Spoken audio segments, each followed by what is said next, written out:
Sit down.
It's not actually.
Test.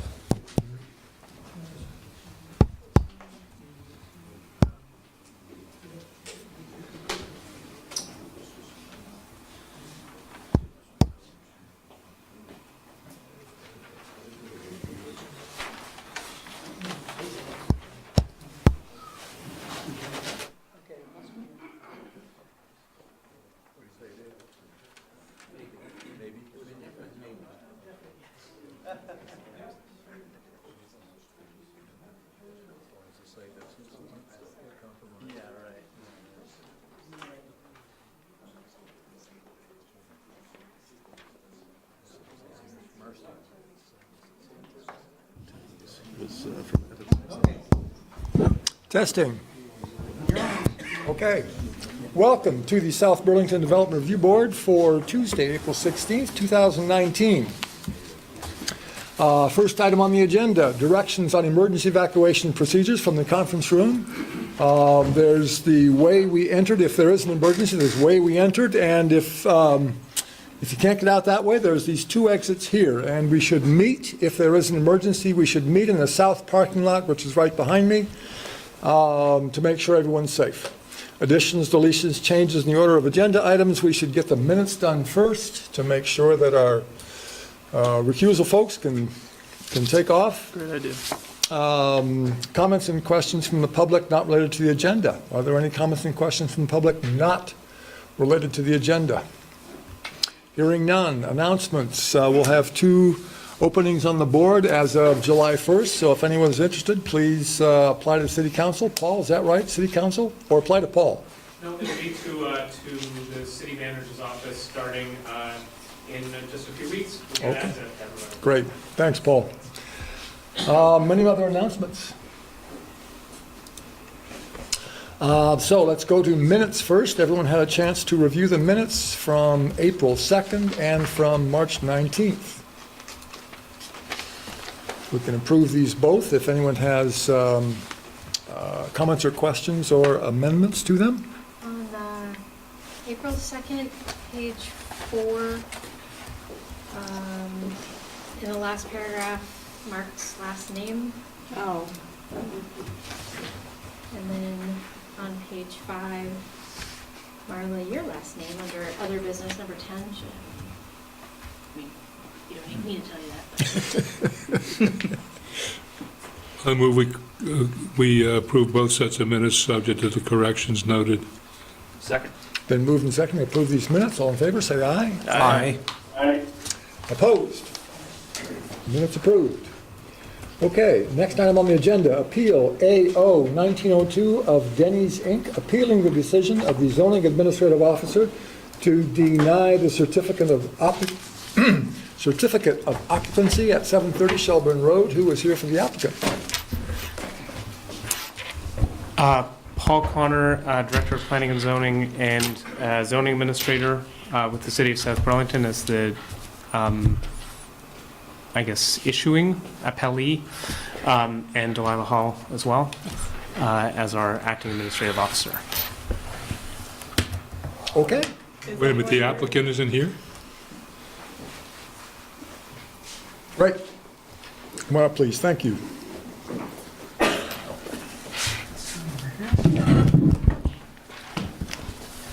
Please identify yourself. My name is Shaheen Marmoon. Try it again. Hello? Yeah. My name is Shaheen Boumaroun with Technical Group. We're a consulting firm for Denny's. I'm here on behalf of Craig Malvano, who's not able to join us, so here I am. So, if you all raise your right hand and promise to tell the truth, the whole truth, and nothing but the truth on the penalty of perjury. I do. Thanks very much. So who goes first? You probably got all this figured out, and I should have read. So what I would offer is that the board invite the administrative officer to explain what happened, invite the appellant to describe it from their end, allow each of them to respond, and then discuss with the board, and then invite public comment, if any, and then close the meeting or continue as Great. necessary. Sounds great. All right. Thank you. So again, thank you for giving us the opportunity to speak here. Again, my name is Paul Connor, serve as Director of Planning and Zoning with the City of South Burlington and Zoning Administrative Officer. With me is Delilah Hall, Acting Zoning Administrative Officer.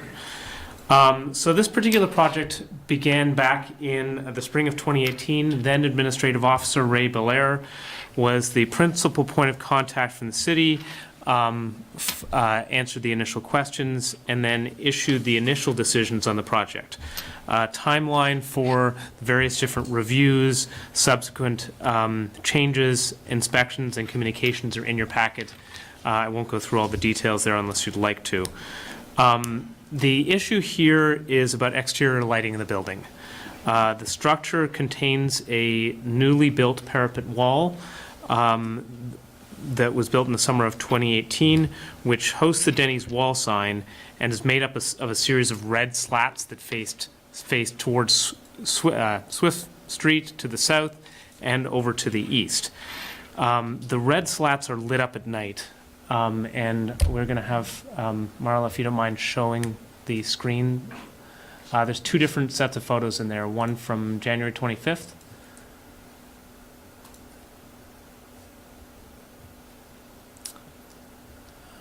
I'm opening all three. You'll just have to tell me which you want.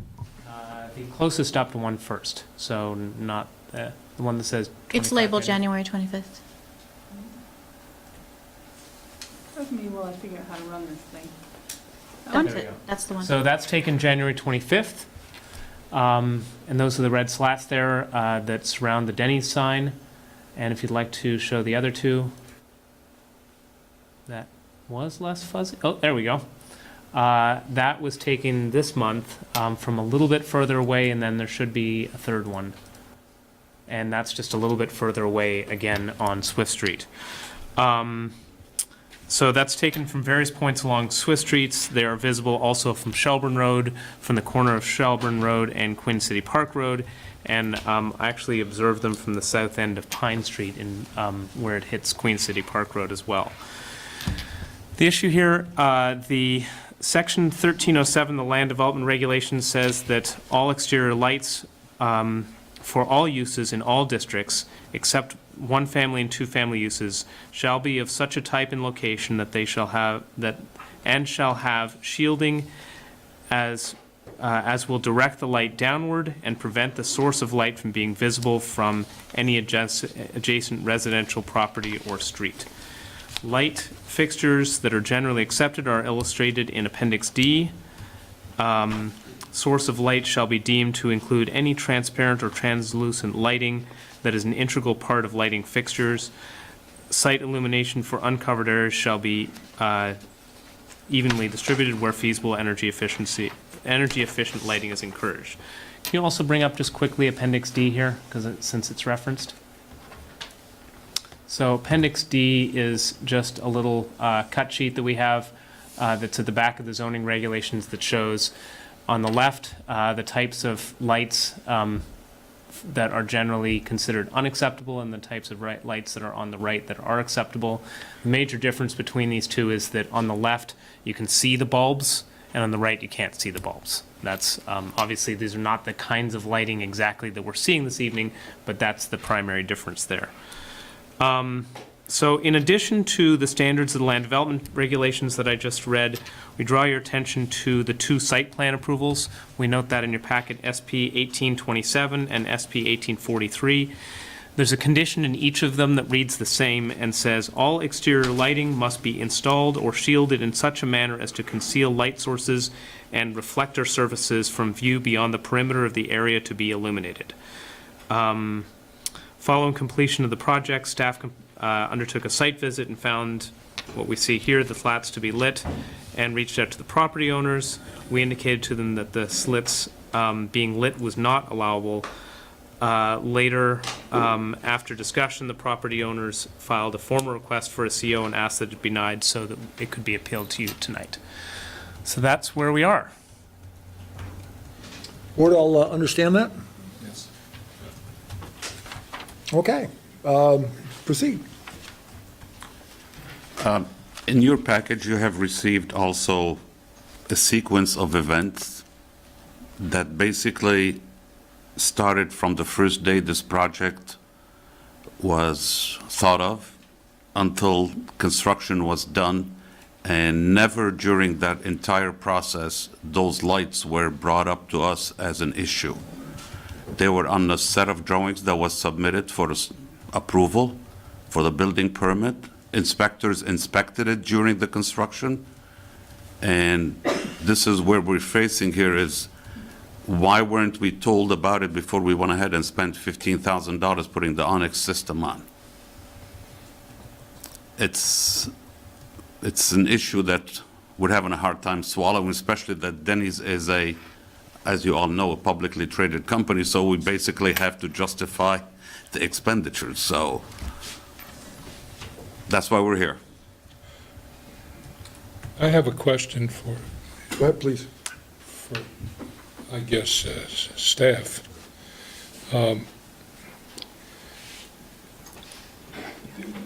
I see a potential disconnect or between the permit condition and the requirement you read from. The permit condition is pretty clear. It says this project shall not have light that you can see beyond the perimeter of the property. Would you read it again? Sure. All exterior lighting must be installed or shielded in such a manner as to conceal light sources and reflector surfaces from view beyond the perimeter of the area to be illuminated. Okay. That's pretty clear. What's a lot less clear is what we started with, which is the requirement of the regulation, which can be read to mean, and frankly, let me ask you a factual question. Is there a residence or a residential street? Is there an adjacent residential property or street? It's a Shelburne Road and Swift Street. I mean, it's commercial, right? They're not resident. There's no way to describe those as residential streets. I think that that's generally accurate for those two streets. I would note that our reading of the language would be that it says that the language in there says that shall have such lighting as will direct the light downward and will prevent the source of light from being visible from a residence. Yeah, I understand you can read it that way, but it doesn't make a lot of sense to me. In other words, what makes sense is to read "and" as essentially because we don't want this effect glaring onto a residential street or an adjacent residential property. I think that's a better reading of the section. I think there's another point to be made, which is that we're close to what the courts call an estoppel based on the points that you raised. How many times was the property inspected during construction? All kinds of framing inspection, electrical inspection, plumbing inspection, building inspection. Well, you know, was there an occasion or more than one occasion on which, in fact, these lights were up and visible to the inspectors? They were not turned on because inspections were taking place during the day. So Could we have, yeah, could we have? I would just also note that the inspections being referenced are from the fire department for life safety and electrical codes. That's not the same. So the only inspections you make are for certificate of occupancy, is that correct? For zoning purposes, and anything that we did were after the, Was after not during the project course was of complete. construction, is that correct? I have a couple points that I think might help to focus the discussion, if I could. First, I don't see there being a problem that the conditions are worded slightly differently than the regs. The conditions can be broader than the regs. The remedy, if the applicant isn't satisfied with the conditions, is to take an appeal. No such appeal was taken, so I think those conditions are final. The second thing is, I agree that it seems as if the appellant is trying to set up an argument for estoppel, but I would also observe that estoppel against a municipality in Vermont is almost never given. And the usual test for estoppel that's applied in a commercial context is not applied in this context. Instead, the courts look at whether there's an overriding public interest to be served by stopping the municipality. I don't see that public interest in this case at all. I agree with that.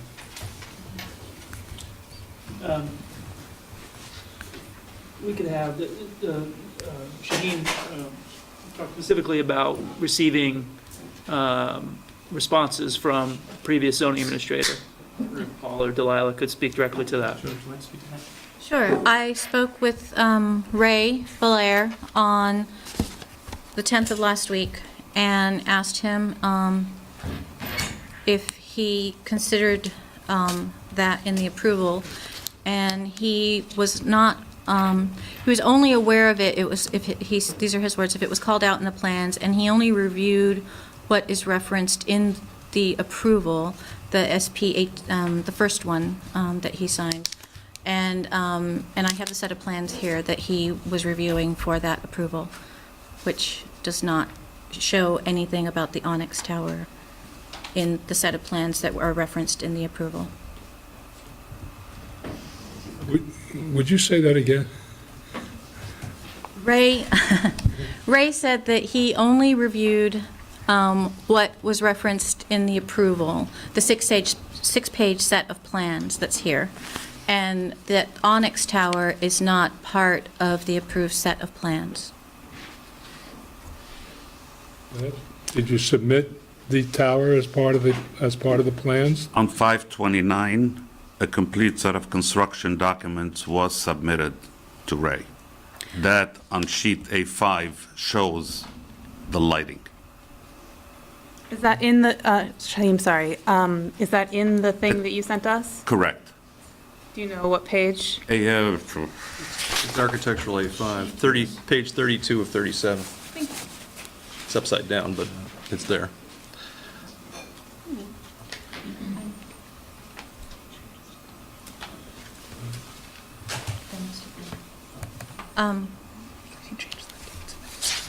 It's the one before that one.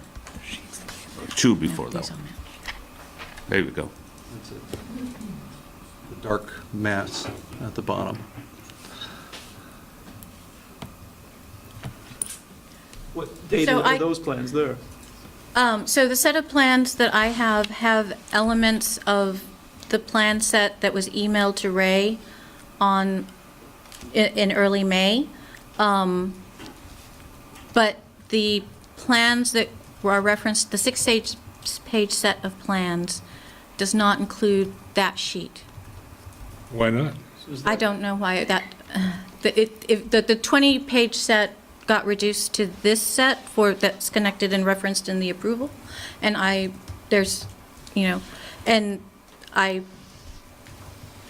But you don't dispute that the entire set was submitted, right?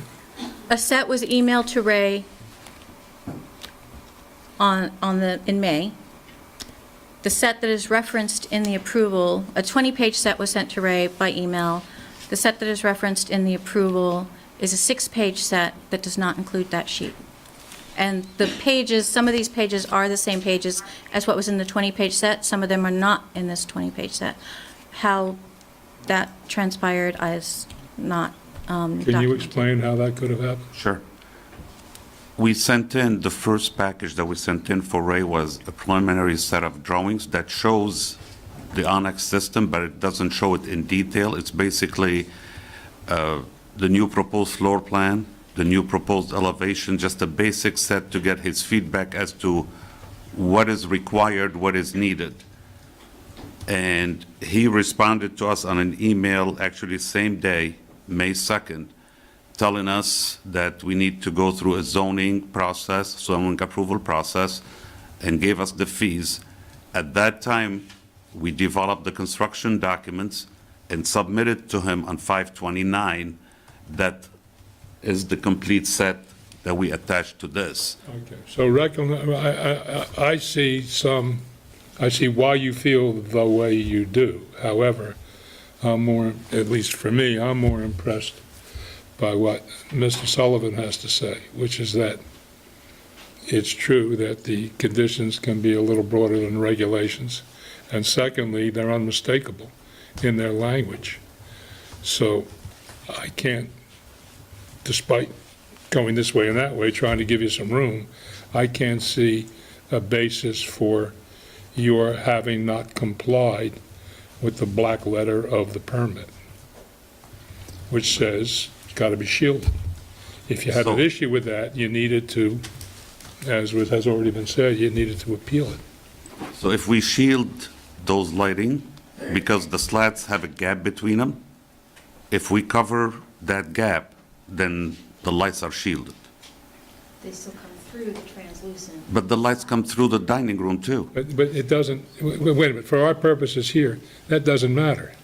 The physical effect, I realize is very important to you, Correct. but has no legal meaning in this context, because you're looking at a permit that says you have to shield it. And it says it plainly, it's unambiguous. And if that didn't work, you needed to appeal it in a timely way. I don't think we have, pardon? But that's not this venue. That's not this venue. That's not what's going on here tonight, you know. I understand. You're stuck with the permit you've got. The zoning administrator was really equally stuck with the permit he's enforcing, and it's unmistakable, and the excuses I was trying to come up for you don't persuade me, even though they're coming out of my mouth. Well, the only excuse that we have is that we submitted the drawings that clearly show the lights. That has less force than the permit that was issued by this board that clearly says you must shield the lights. That's what counts here. If I may, I'm looking at the architectural plan, I'm blowing it up as best I can, but that top right drawing that you see there, right there. Correct. Has one little spot on it. It has lots of things on it, but it has one little spot that says LED modules. Correct. And one could easily miss that the electric whip that's on this section is not just for the signage being Denny's. It's not overly clear on a large plan that this, I would not say that this was clearly called out. But with that said, are these red LED modules or are they white? They're white. Okay, so we aren't seeing the white lights. No. Okay. So this is only a question of the reflective surface? Correct. Yes? Is that how you see it too, Paul? I'm not sure that I understand your question. So when you see this from a distance or up close, what you Right. see is red. And the red is the metal, is it, or the onyx Onyx material, correct. material having light bounced off it? From behind it, yes. Oh, it's translucent, I'm sorry, it's Yes. translucent, okay. So, all right, then it is To my knowledge, the lights are pointing out. out.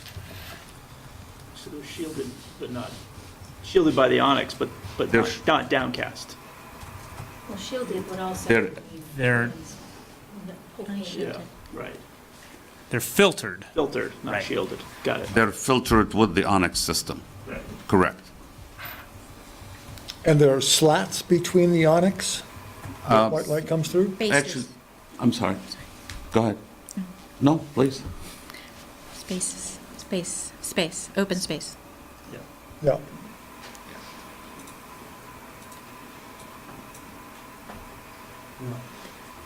So are we talking about putting translucent onyx on those white spaces? No, so to go back to a point that Marla intelligently made, we're not trying to come up with a solution for you. We're just saying that the light has to be shielded So if I, And downcast. and downcast. Right, so essentially, as parking lot lights point downwards, that's really what the intent is. Can I ask a question? Bill? Yes, for sure.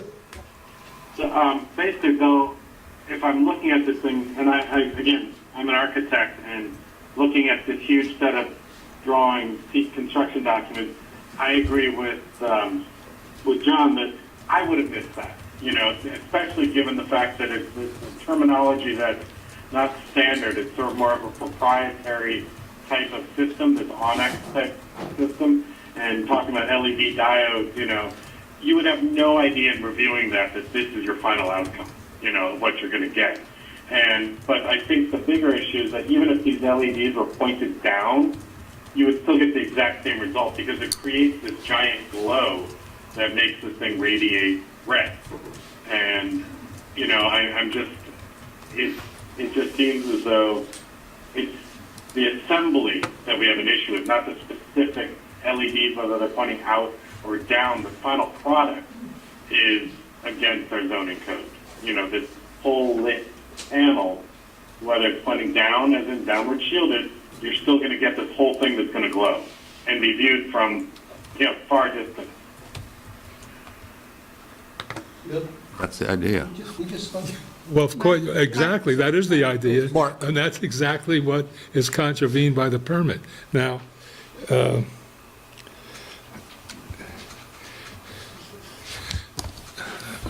I'm going to vote against you, but if you were coming in with an amendment that said, that made the point that the regulation itself, as distinct from the permit, doesn't go as far as the regulation, I would support you. Well, beyond that, the proposed scope of work on that exterior and the finish schedule, neither one of them are clear on a lighting, there's a signage whip, but neither one of them are clear what this Onyx, it speaks to Onyx, but it doesn't speak to it being lit. It does in that one spot. I have problems with this, too. I wish we wouldn't confuse the two things. I understand from a human perspective, talking about the difficulty of seeing it and the rest of that stuff is a human thing to want to do. But the determinative thing is what the language of the permit says, which is black and white. Even if he made a mistake, you lose. Can I just read from, it's a Vermont Supreme Court case from 2005. I just pulled it up. I haven't determined whether it's still good law, but I think it is. It's In Re Lyon, Lyon, 2005 VT 63. The statement from the Supreme Court is as follows. In prior cases, we have declined to stop the government where an isolated agency employee's actions resulted in some form of reliance by a single party. South Burlington is the government. As far as I can see, there is an isolated employee, Ray Belair, who may or may not have acquiesced to something. If he did, it only resulted in reliance by a single party, Denny's. So it meets all the tests for not applying estoppel as the Vermont Supreme Court has established it. So I think what I'm hearing, yeah, Paul, please, go ahead. I do just briefly want to, just to Brian's point, reiterate that the approval only references a six-page set of plans. We unfortunately don't know exactly what transpired. Ray's emails were archived and they're sort of a little garbled, unfortunately. But that six-page set as a subset of the 20-page set, or a slight variation of it, does not include that sheet. Any speculation about how it got from 20 to 6, I'm not certain, but I'd just like to note that it's not in there. But even if we assume it's Ray's error, I don't think it matters. Right, I'm just According noting to that this case, it may it not doesn't. have, it may not have been an error either. It wasn't a systemic problem, it was one employee's actions. So that's why I'm saying that there is no estoppel in this case. Go ahead, please. Actually, it didn't go down from 20 to 6. It went up from 6 to 20.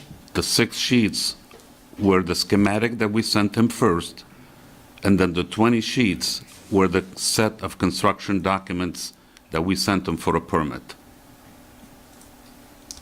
Okay. just for the record. Very good. So I think that I hear us leaning towards denying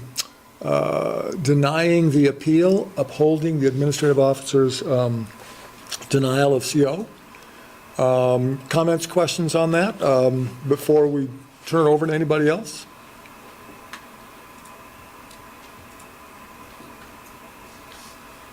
Public want to talk on?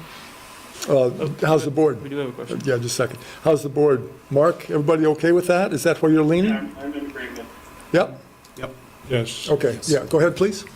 So our options right now are either turn them off and leave the sign on, or that's it, that's the only option we have, or can we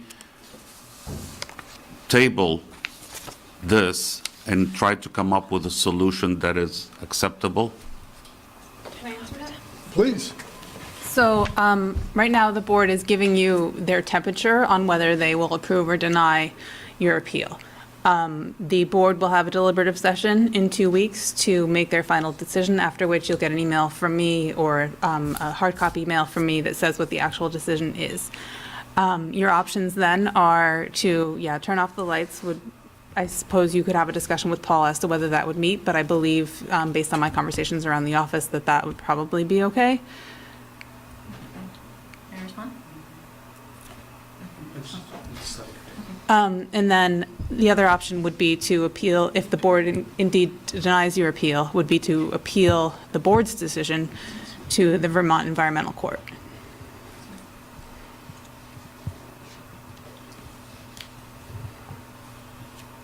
But there are, Or I guess the third option would be, at whatever time that the applicant chooses, to submit a different application. Propose a different solution. Yes. Right. That's what I'm asking. Yeah, So you the could vote propose- doesn't take place tonight. Right. Well- We can So- submit an option that complies with the zoning. Right. If you want to do that before the vote takes place, and you want us to take action on that before the vote takes place, you do have to withdraw your appeal, and we can start to take action on your new application. Or you can wait till the decision is made, and then still, you're not losing the opportunity to submit an alternative proposal if you wait for the board to make a decision or don't wait for the board to make a decision. Okay. that makes sense? Yeah, but what would you recommend we do here? Wait or let you vote on it in 2 weeks and then appeal to the Vermont Environmental Court, or? I'm going to suggest that we not comment on that. Yeah, we It's our decision, it's your decision. we can't provide guidance like that. Okay, At least you know the options. okay. Delilah, did you want to say something? No, I'm good, thank you. Okay. Paul? Comments from the public? Hearing none. Entertain a motion to close. I move that we close AO 19-02730 of Shelburne Road. Been moved and second, we close this application. All in favor, say aye. Aye. Opposed? Thank you very much. Take care. Shane. Thank you. Thank you. Take care. Next on the agenda, continued preliminary and final plat application SD 1907 of City of Burlington, Burlington International Airport, to amend a previously approved plan for an airport complex. The amendment consists of raising an existing car wash facility, constructing a new 7,990 square foot auto rental car wash facility, and constructing a 2,353 square foot six-position fueling canopy at 1200 Airport Drive. Who is here for the applicant?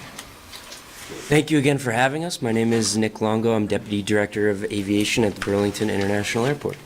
And I'm John Linwald with Stantec Consulting. And we've already sworn you in, so we don't need to swear you in again. So if we can continue to the staff comments. There were five staff comments, and four of them pertain to just bringing the landscaping plan.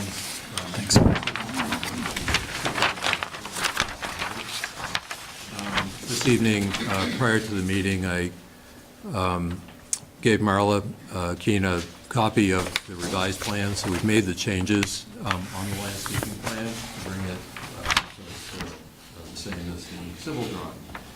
So I can step through these if you'd like. What you have are the revised drawing. I've highlighted the changes on there to help you find them easily. The first comment was the staff notes that the landscape plans do not reflect the area as being impervious, and recommend that the board require the applicant to update the landscape plan. So this is referring to that trapezoidal area between the existing building and the dumpster enclosure. And originally, when we submitted, that was pavement, and we intended to leave it as such, and there was discussion about making that pervious or grass. We agreed to do that.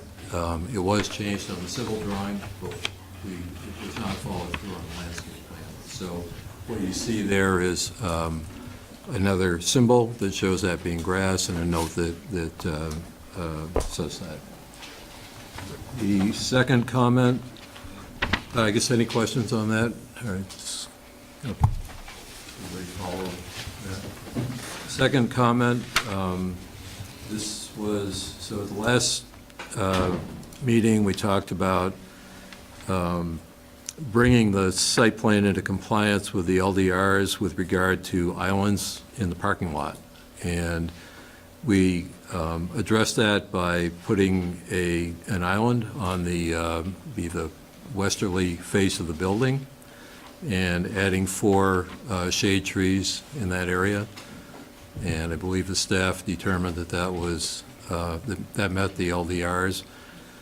And again, it was a consistency thing. The landscape plan drawing of that island was slightly different than it was on the civil plan, so we brought that into conformance as well. Everybody okay with that one? Yep. The third one, so this had to do with the applicant specifying that the soil on the island be replaced with planting soil in a continuous planting pit. So we've added a note on the landscaping plan that basically says that. The fourth one, the city arborist had made a comment about the spacing between I think it was the Norway pines and maybe one other evergreen. And we did change it to 15 feet. We thought we were meeting his expectations on that, but he asked that we increase that spacing to 20 feet. So the details show that, and the planting table shows that spacing increased to 20 feet between the trees. That's it for the landscaping changes. So any questions on those? Mark, you good? Yeah, I'm good. Okay. Just for my own writing this up, did you change the number of trees when you changed the spacing? Okay, thanks. Planting schedule will stay the same as it was. The last comment, number 5, this has to do with the fire chief's comments. And basically, he was reminding the applicant that the gates are to be operated on an Opticom remote access control system. That note is actually on the plans that we resubmitted, that it's kind of an inconspicuous note, I think, and he may have missed it, but it is on there. And our intent certainly is to provide that Opticom system for remote access for the emergency vehicles. And his second comment was that the queuing lanes 1 and 2 should be shortened to enable enough room for the fire trucks to maneuver once they get on site. And again, our plans show that. We did shorten the lanes accordingly, but we can make that clearer if that would be helpful. Just because I was talking to the fire chief about this, he was talking about where, Right. whoops, oh dear. That was the wheel path drawing. Yeah, so where it clips the end here, Yep. he was asking that these lanes just be shortened so that they don't clip the end, 1 and 2. And our intent was to do that. We have a civil drawing that shows it's basically pavement markings that are altered, but I can see where it might be helpful to make that a little clearer by perhaps putting a horizontal line across there maybe, so that it's clear to the people that are parking those cars that they aren't to use that space. So we can address that further if you'd like. So you're saying on the civil drawing, those lanes are in fact shorter than are shown on this drawing? Well, you'll see essentially what you're looking at there, and that the painted line as you're looking at this, if you're sitting in the lane 1,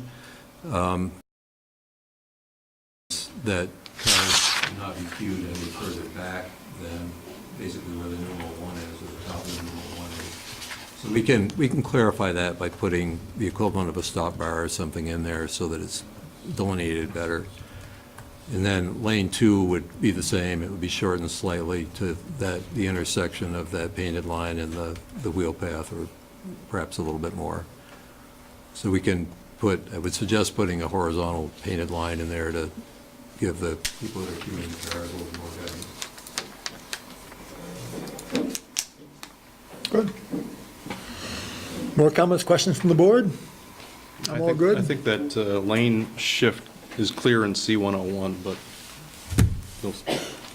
you'll see. Other comments, questions? Mark, you good? Okay, comments, questions from the public? Hearing none, entertain a motion to close. Move that we close SB 1907, 1200 Airport Drive, quick turnaround. Second. Been moved and seconded to close this application. All in favor, say aye. Aye. All right. Opposed? Thank you very much. Thank you very much. Okay. Thank you, Mark. Next, preliminary and final title application SD 1911 of City of Burlington, Burlington International Airport to amend a previously approved plan for an airport complex. The amendment consists of constructing a 102-room, 5-story hotel adjacent to the southern end of the existing parking garage at 1200 Airport Drive. Who is here for the applicant? Well, there's 3 of us. I'm Greg Rabideau from Rabideau Architects. I'm the project architect, and with me is Chris Gendron or Gendron? Gendron. Chris Gendron from Stantec Engineering, and they are the project civil engineer, and Adam Ports from SE Group, who is the project landscape architect. Very good. Thank you very much. Before we go, conflicts of interest. One is left. Yep. For the record, Brian Sullivan had a conflict and therefore is recusing himself. Any other conflicts? Hearing none. Please describe the project. Thank you. Since we last saw you at Sketch Plan, we have started the engineering work with Chris and his team and Adam and his team.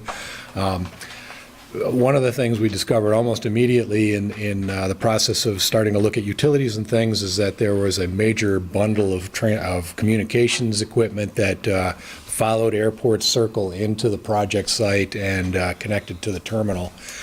So we have reconfigured the hotel building into an L-shaped building to, number one, avoid those utilities, and number two, address the concerns raised by Commissioner Kochman, among others, that the street-facing side of the building was a bit plain. So if we could just go back to that second image, the next one.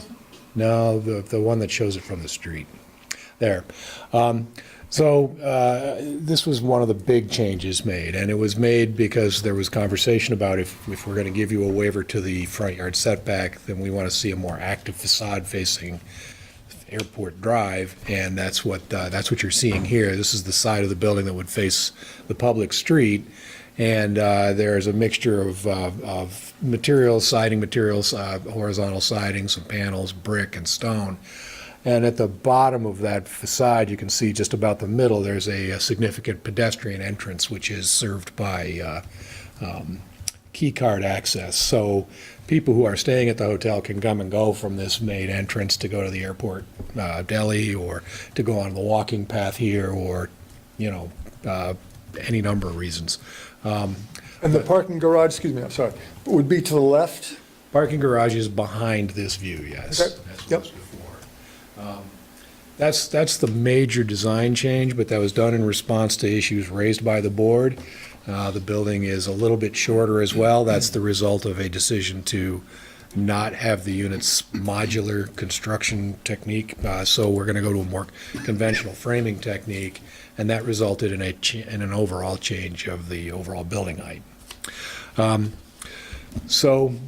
Excuse me, has there been a total floor area change, or number of rooms? The actual floor area went down by like 300 square feet. It's I would say an insignificant difference in the area of the footprint. The number of rooms has remained the same. Thank you. And so I think what would be efficient is for us to go through the staff report with a focus on the red letter items, which take these thoughts and expand them into a more complete discussion. On your page 2 of 12, the first red letter item that comes up is a discussion by staff asking us to reiterate that a hotel of this type is an appropriate accessory use to the airport. In addition to the fact that airport patrons will be able to take advantage of the lobby level amenities, whatever food options, beverage options are available there, as well as the outdoor seating area that's associated with the lobby, there's going to be an integration of use at that level. But we remind you that our discussion, that the idea of having a hotel at the airport started with the airport. They identified it as a need that they had, and this whole project came about as a response to that request. But I think it's a worthwhile point made by staff, and I guess I would ask the board if there's need for additional discussion on the use of the project. Not for me. Anybody else? Only thing I would bring up is that, one thing that was discussed directly in here was the walkway from the terminal to the hotel supported this classification. Now there's no longer a walkway from the terminal to the hotel. Well, I don't want to be contradictory, but there is a walkway from this project to the hotel. We'll get into that further down. That will come up as its own kind of red letter item later in the report, but I will say that. I'm talking about the one that went connected at like the third floor from the parking garage directly into the hotel. Oh yeah, the sky bridge was eliminated due to cost. Yeah. But there is I'll be honest with you, I didn't love that because of the fact that, then people parking would have to come with a key card access or get buzzed in, because then you have a security issue. But we can get further into that in the staff comments. Okay, I think we will come back to that issue, and it's multi-layered when we start talking about parking, but the pedestrian access, for now, I'm just going to say that it was moved inside the garage, at the ground level, that we've mapped out a pedestrian pathway to go from the hotel to the airport through the garage, and there were several good reasons why the airport wanted us to do that. I have And you're going to get to that later in the Yeah, comments you wanna talk about now? when we get to the staff comment that talks about that Okay. particular pathway, and the parking. John, do you have something? I have a general question, comment. I'm not even sure it's appropriate, but we're placing this hotel on a very small parcel. Yes. Where many houses have been removed across the street. Ownership is the same. Tax is not, I think. I may be wrong, but I think this is airport land and is under a tax agreement with the city, and I don't know how this gets taxed. I just bring it up because I think it's interesting that we're trying to stuff it on one side of the street. I understand that the opposite side of the street is residential and may be problematic to get the zoning changed, but plenty of room. I question its location. That's just a comment. So in terms of the staff comment about is this an appropriate use, I'm not hearing disagreement about that, right? No. I think it's a mild stretch, but it would be worse if it was on the other side of the street. Mark, I hear you shuffling? No, I'm fine. Okay. I won't misinterpret your shuffling. All right, we're good with that. And there, staff comment number 2.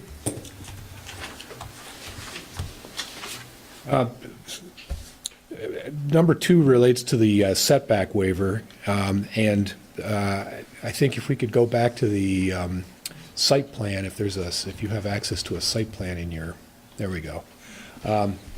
I'm going to stand up for this part. I guess I'll bring a mic with me. No, take the next one. Oh. That green one comes out here very easily. All right, good. Don't pull too much. Don't go too far. Okay. Okay, so I think I should be able to do it from here. Yeah, so here's the footprint of the hotel. Airport Drive is to the left of the screen. Airport Circle, which is the access to the terminal, is on the right of the screen. And this utility corridor that I talked about goes up through here. So this building pushed that way in order to avoid all that communications hardware. There were 6 or 7 ISPs plus power from BED. There's a number of things coming in there. We had estimates as high as $500,000 to relocate those utilities. So that's kind of a hardship that we didn't foresee. When we went out and looked preliminarily at utilities, we were thinking in terms of stormwater and stuff, we weren't worried about the wiring. But as you can imagine, the airport really cannot live a minute without those communications lines. So we have to be very, very careful to avoid them. I bring all that up because the building here does poke out into the setback as it did its sketch plan, more or less the same degree. You can see the face of the garage just at the top, and this dashed line represents the proposed setback. At the time we talked about this, I think there was some agreement that that could be acceptable, but you wanted to see a better looking building with more attention face to the street. And as my comments earlier pointed out when we were looking at the rendering, we have addressed that concern head on and given that a proper front facade. The setback would be modified a little bit, but we think in the end it's in the best interest of a good project. What's the setback, the amount of the setback waiver again? The required setback is 50 feet, and they're asking for 34. From a future proposal right away. I'd like to bring that up. Sorry? That's from a future proposed right away, not from the existing right away. What is it from the existing right away? I had it on the application, but do the math, existing right-of-way is 66 feet, proposed right-of-way is 80 feet, 40. So it'll be another 7. It's 7-foot difference. difference. Yeah. So it would have been 41. It's 41 now. So 41 from the existing right-of-way. So why should we be governed by anything except the existing right-of-way when we're considering the waiver? Because there's a section in LDR Article 3 that requires consideration of the proposed right-of-way.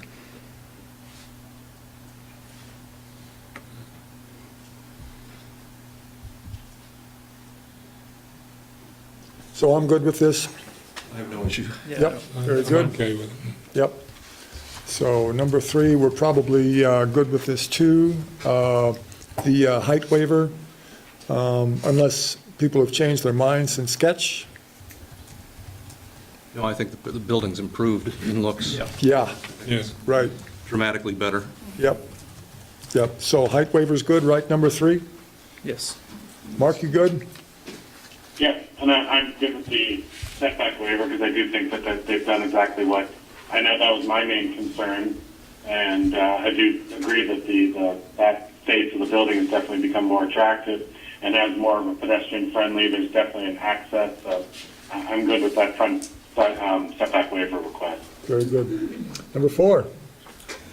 Number 4 speaks about lighting, and I think the staff is generally concluding that the project meets the lighting standards, but they're concerned about other standards that relate to the airport, and they're looking for some positive statement from us that will meet that. I don't feel qualified to make such a representation to you, but I think on behalf of the applicants, I can say there's a willingness to do that if you think it's necessary. I think it would come from the project electrical engineer who we're just now in the process of selecting an electrical contractor to provide those services.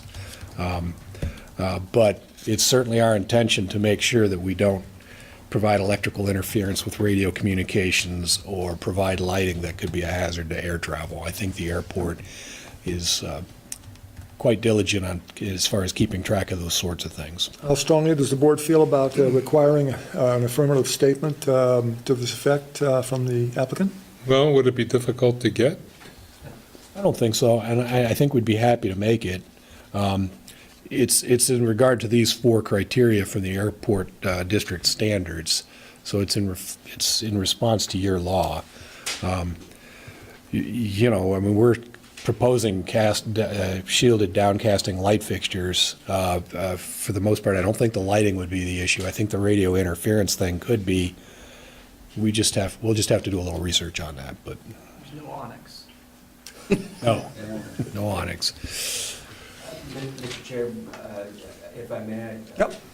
So we can also request, similar to the previous application with our QTA, we can request what's called 7460, which is exactly what this specifies. That's that statement from us and from the FAA specifying that these are cleared, both That's for great. height and for those levels. That'd be great. So one of the things to submit that 7460 was the height requirement on this, and that's why it's so important to submit that. Great. And please identify yourself for the, I'm sorry, my name is Nick Longo, Deputy Director of Aviation at the airport. great. Thank you. Thank you very much. Do you have to be sworn? Good point. Do you please raise your right hand? And you also should please raise your right hand. All of us. All of you. Anyone who is going to offer testimony on this, do you promise to tell the truth, the whole truth, and nothing but the truth, on the penalty of perjury? Thank you. Do you Sorry. reaffirm everything you've testified to so far? I do. Very good. Number 5, staff comment number 5, please. This is good. We're going to have to go back to the site plan for this one. This is a conversation about the access to the parking garage.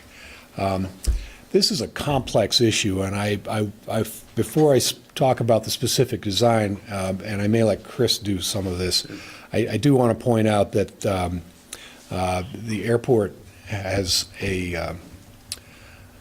people who look at this full-time, you know, that deal with logistics of moving cars around the site, and a lot of conversation back and forth between the design team and the airport to try to get this right is part of this.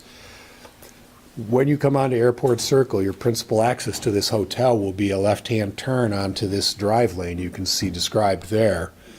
The shaded area adjacent to the front door is a special pavement. That'll be a textured pavement, and that's a sort of tactile signal to people that that's where they can pull over and unload from cars.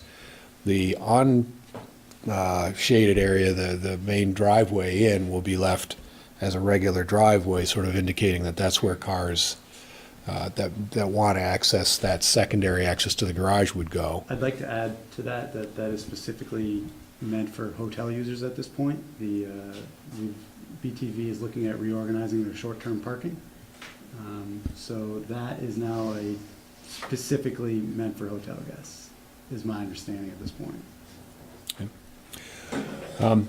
So the geometry of it is driven by the need to get to the front door of the hotel, the need to get to that secondary access to the garage, as well as the need to be able to kick people back out onto Airport Circle to continue their journey on around and exit the site if that's what they're planning on doing.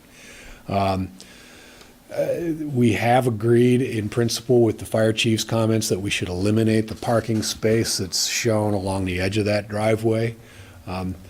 The rest of the geometries were all based on fire truck turning movements and vehicle access movements. So the geometry of it, it's like a Swiss watch, but it really does need to work this way. Delilah, could you please show the parking lot that's being removed? Parking space that's being removed? White square, isn't it? Oh. Right there, yeah. Right there, yeah. Good. That would go away. And then obviously pardon me. The other conversation is in the staff comments is that we eliminated a road that went around the hotel and kicked back out to Airport Circle. That was done for a couple of reasons, one of which was that it was just one more thing coming into this intersection which was going to complicate life. It was apparent that the space between the hotel and the garage wasn't wide enough to accommodate turning maneuvers from that into the garage. So in the end, we've decided to turn that into more of a pedestrian access to get to two rear doors of the hotel. And it's also where our non-enclosed bike storage will be, and we've got a small holding area for waste and rubbish that is being held until it can be taken over to the main dumpster enclosure, which is adjacent to the tarmac on the airport. So if I could just redirect the conversation a little bit, the staff comment, talks about a lot of the things that Greg just mentioned, says there's generally no concerns, except for the crosswalk, which is significantly skewed from being perpendicular to traffic flow, causing pedestrians to have to look nearly behind them before crossing the road. Staff didn't really have any concerns with the proposed configuration aside from the fire chief's comment about the parking space and the skew of that crosswalk. And I don't know, I'm going to leave it to Chris if he thinks that crosswalk could be straightened out. I think one of the things we're trying to avoid, though, is to bring that around to the point where it's sort of, there'd be a conflict between cars waiting to go into the garage at that key reader. And so There's two things we're trying to do here. We're trying to obviously protect pedestrians, but we're also, in a way, trying to protect pedestrians by getting them to the safest point to get to the terminal possible. And we've found that through many discussions with BTV is through the garage. If you start bringing people out to the towards Airport Circle, they're going to cross willy-nilly anywhere they want.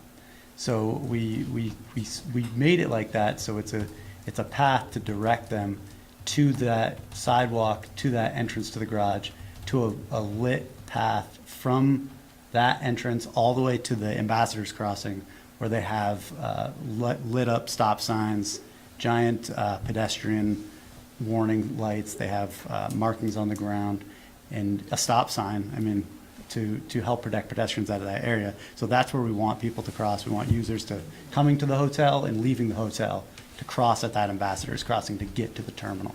So by it's moving that, Okay. It's not the location, It's the, yes. it's the length and the angle. Right, and that's where I'm saying the angle is like that to get, so people won't cross over. They'll actually just, that's the path they're gonna take So no you matter think, what. you think So I'm just if trying to it's give them a not like this, protected that they'll area. go over here? That they'll cross this way and try and go like that? Or they'll just cross the road. They just won't even, they will ignore the crosswalk and cross the road. But I mean, that's my thought. If the board thinks differently, I'm totally open to making it completely perpendicular. The only issue is, like Greg said, maybe you'll have a car within that crosswalk when they're going into the garage. And people just might not follow that. They might not anyway.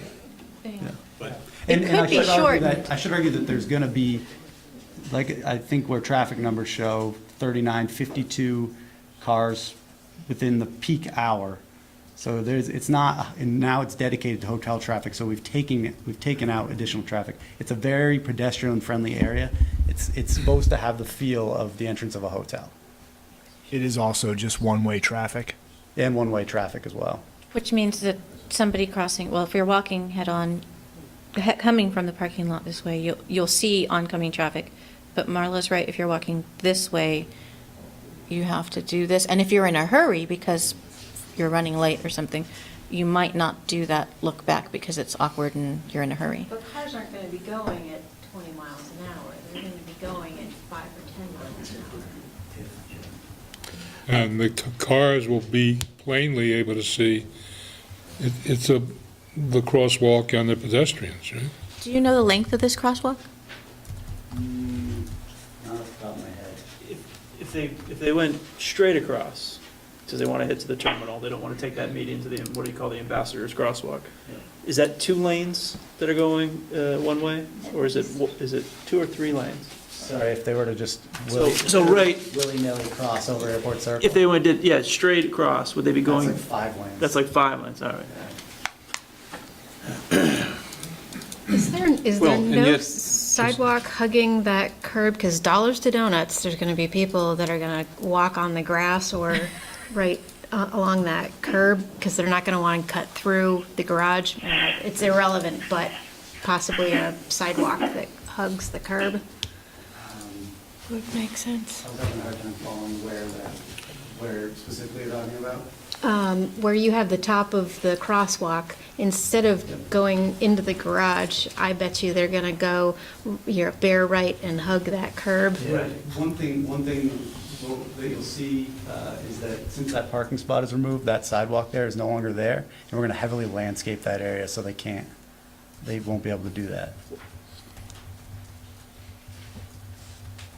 So lighting, Delilah just mentioned, someone just mentioned that people will be able to see pedestrians in there. So in a shirt like this, something like Greg's wearing, you're going to want to have really good lighting there, kind of 24/7.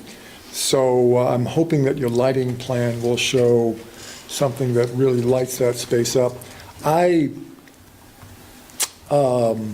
think that, I see the point that staff raises, but given that it's very slow, as Jennifer said, one-way traffic, so that as you come out from the hotel, if you are gently nudged to, walk this way, and there's landscaping that prevents you from walking where you shouldn't walk, cutting across the airport drive, as long as it's well lit and as long as it's fairly clear what you should do, and, there should be a little sign I think saying. there's going to be signage. There Yeah, has to be a little signage to sign figure out. saying, look for traffic that way. And also about directing traffic, there's going to be plenty of signs that say terminal this way.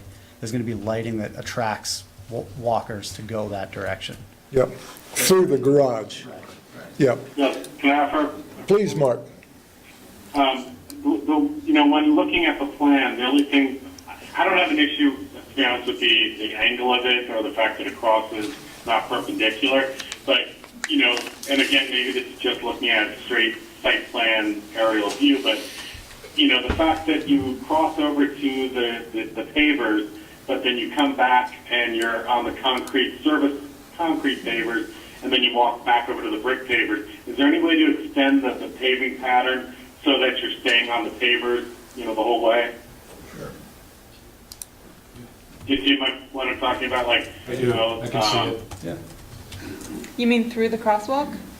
Right where your cursor is. No, just, Right, just extending the sidewalk through here. hotel entrance to the crosswalk, if it can be the same material. So if you move your mouth all the way up to the entrance of the crosswalk, if that can be, the pavers can extend to there. Yeah. I think that would look better. I would be happy to make that change. Yeah, that'd be better to do that. Great. I'm looking at I apologize, I'm looking at the landscape plan, which seems to have a little bit more depth in it when I get in deep. Do the bollards that are marching across the face of the hotel and march across that walkway, are they lit? Yes. Okay. And is there lighting that comes down in some way and hits this crosswalk? Yes, there's a new light pole kind of right at the receiving end of the crosswalk, kind of on the garage end of the crosswalk. Got it. Triangle. Where you can see that label up in the upper left that says new pole light. So that is kind of directly hitting this area in its entirety. Okay. Great. And lit bollards along that sidewalk entering the garage, I believe, as well, right? Yeah. There. And under the canopy as well. Terrific. Thank you. And you said in the garage as well? There's lighting in the garage now. We're talking with BTV about making it more lit. Okay, For not just that pedestrian corridor. great. Great. Yeah, so I think with those changes, I think what you've described works for me. Any other comments from the board? I'm sure you picked this up, but the Ortco share is high enough for the fire department, I take it? Yep. Okay. 14 feet. We met with them. Great. Okay, no more comments from the board. On to staff comment number 5. I'm sorry, Jennifer? We had number 6. Oh, number 6. Fine, good, number 6. Well, this calls back to something I alluded to a moment ago. In the sketch plan design, there was a roadway that went between those two buildings. Now it's more of a hardscape with some interesting landscaping. Adam, maybe you might want to describe the features in this area. So before we launch into it too much, staff didn't have any concerns about this. They just wanted to bring it up because it's different. And if the board's okay with it, What is a, Oh, I like it a lot better. I never liked that road. yeah, I didn't either. I like this much better. Jennifer, Frank? Oh, I'm sorry, Okay. John. You could see if you had, do you have a breakfast? Does Fairfield do breakfast? Yes. So you can see how you could extend outside on nice days. No, am I We're wrong? actually going the other way. It's too bad. Well, okay. It's still good. Going to the sunny side. Yeah, that makes sense. You could describe those features though, because it's not a back alley. Yeah. It's been treated to be finished. Yeah. Yeah, obviously, this area won't catch a tremendous amount of sun. There is a fitness room facing and looking into this area, along with two hotel rooms and some back of house. But it's kind of this more of a stone grotto, stone garden with different textures on the ground, some stone blocks, ferns, just so that those rooms and the fitness room has an aesthetic to look into, and it's just not looking right at the end of the garage. Frank? Jennifer? Good. Shady, mossy area. Super. Number 7, staff comment number 7. This is about landscape value. You saw our proposal. I think we're in agreement on the amount that we're trying to reach. I think the substantive issues here are what the board is willing to grant credit for in terms of existing trees, hardscape treatments, other non-plant related landscaping features. And so I think there's need for a discussion between us about that. And I think Adam can explain better than I can. Yeah, I would just, obviously the regulations outline that, perennials and grasses are not counted towards the landscape cost.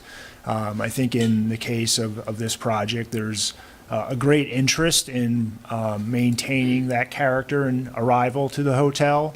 I think perennials and ornamental grasses play a big role in that, particularly if we worked really hard with the airport staff and team to understand planting heights and visibility, and obviously it's a very tight site. So we're making the case that the perennial and ornamental grasses component of the landscape plan contribute to that value. I would also say that in collaboration with Chris and his team on the stormwater infrastructure piece, that those stormwater areas will be planted with perennials and more of a stormwater garden, and so that planting is also contributing to that stormwater permitting and that function and also the aesthetics of the site, all which is really occurring at the entry to the airport. And I think everyone has a great stake in maintaining and making that a significant arrival. So, good, thank you very much. Make the case that value be included in the budget. So the point that staff makes is that maintenance is harder for grasses, perennials, and therefore, may present problems in demonstrating compliance with the approved landscape plan. I don't think the first question is, should the entire value of grasses and perennials be included? I strongly agree that they should. But obviously, we need to have some teeth in enforcing that. There is reasonable. I mean, there are going to be economic downturns where the first thing you get cut is landscaping. One of the first things get cut. So, but we do want some teeth in a maintenance plan that says that for the stormwater reasons as well as aesthetic reasons, that we do want this grasses and perennials features, these grasses and perennial features maintained appropriately. Comments? Yeah, if you look at the plan, if you throw the planning plan up, it is heavily landscaped. You've done a nice job.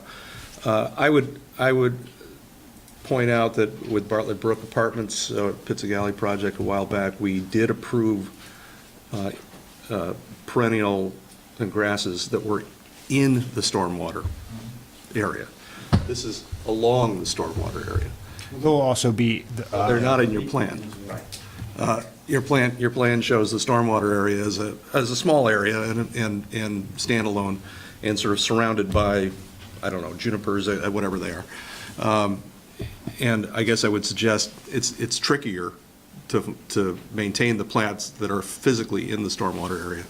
But you'd get a little further with me if you. So maybe just as a clarification, in the valuation of the landscape budget as part of our submittal, we've allocated based on the spacing. We haven't detailed that planting yet. That would be in a resubmittal, but we have allocated a budget line to planting within the stormwater basins.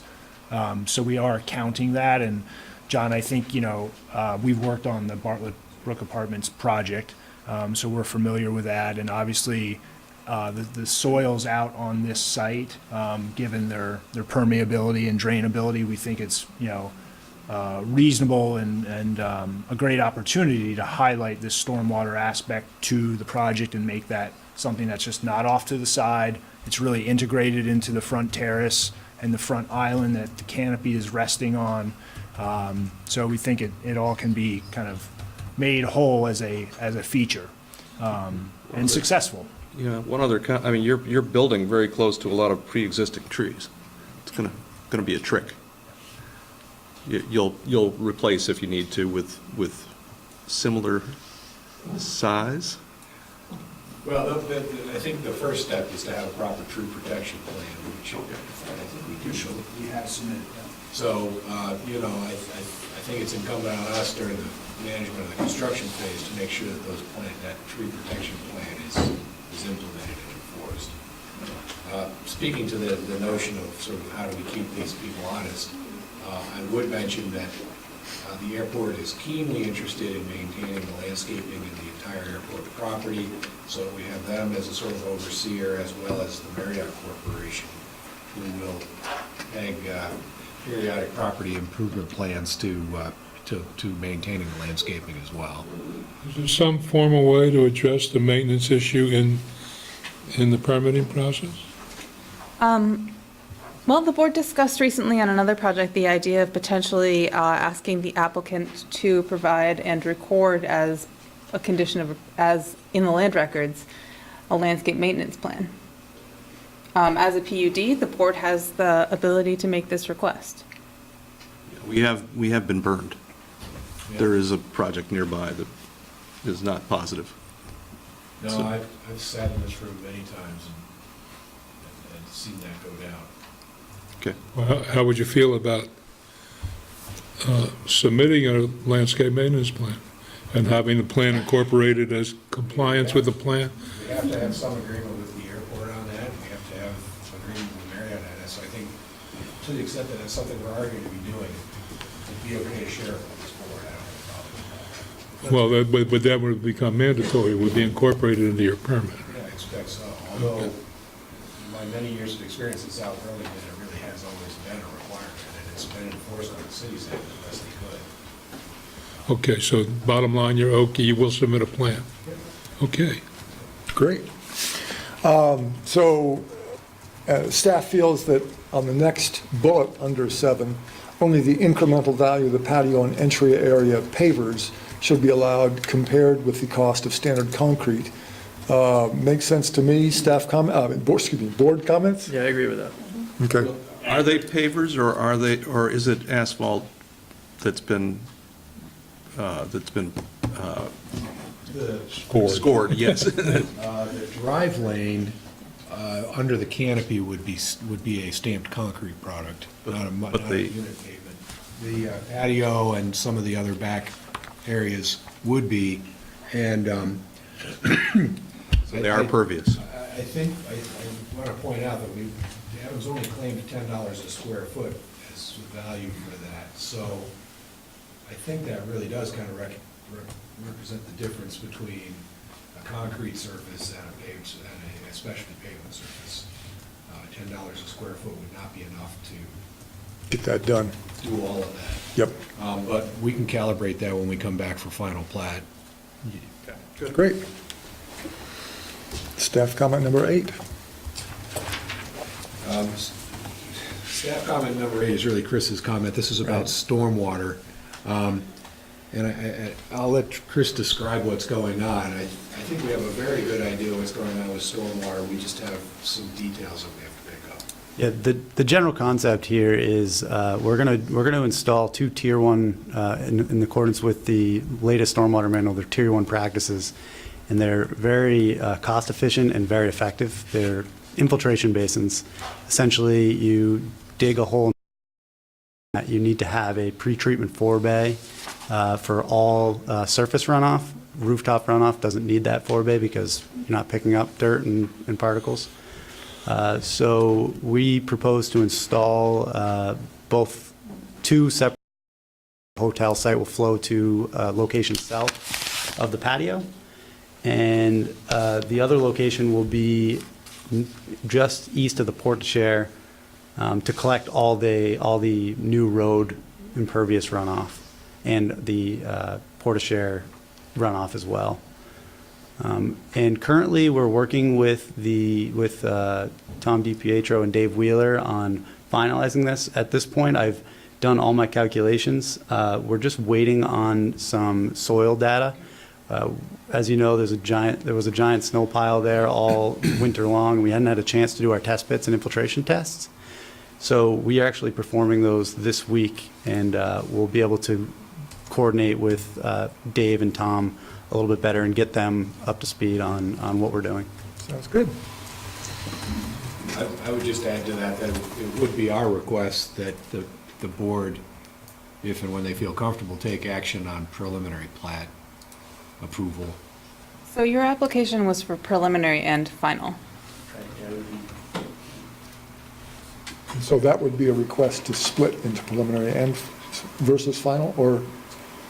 make this just Or preliminary. would the intention be come back and do preliminary and final all in one hearing next time? But Well, it'd be a continued Continue it. hearing. Just It'd be a continue it and you come continued back hearing to with a- address the outstanding Right. issues. You wouldn't have to go through Right. everything Waste any again. more You just time. tick off, like we just saw for the quick turnaround, just tick off the last couple items. Well, you have two things to present at the adjourned hearing, which is the stormwater design and the planning maintenance plan that we just discussed, right?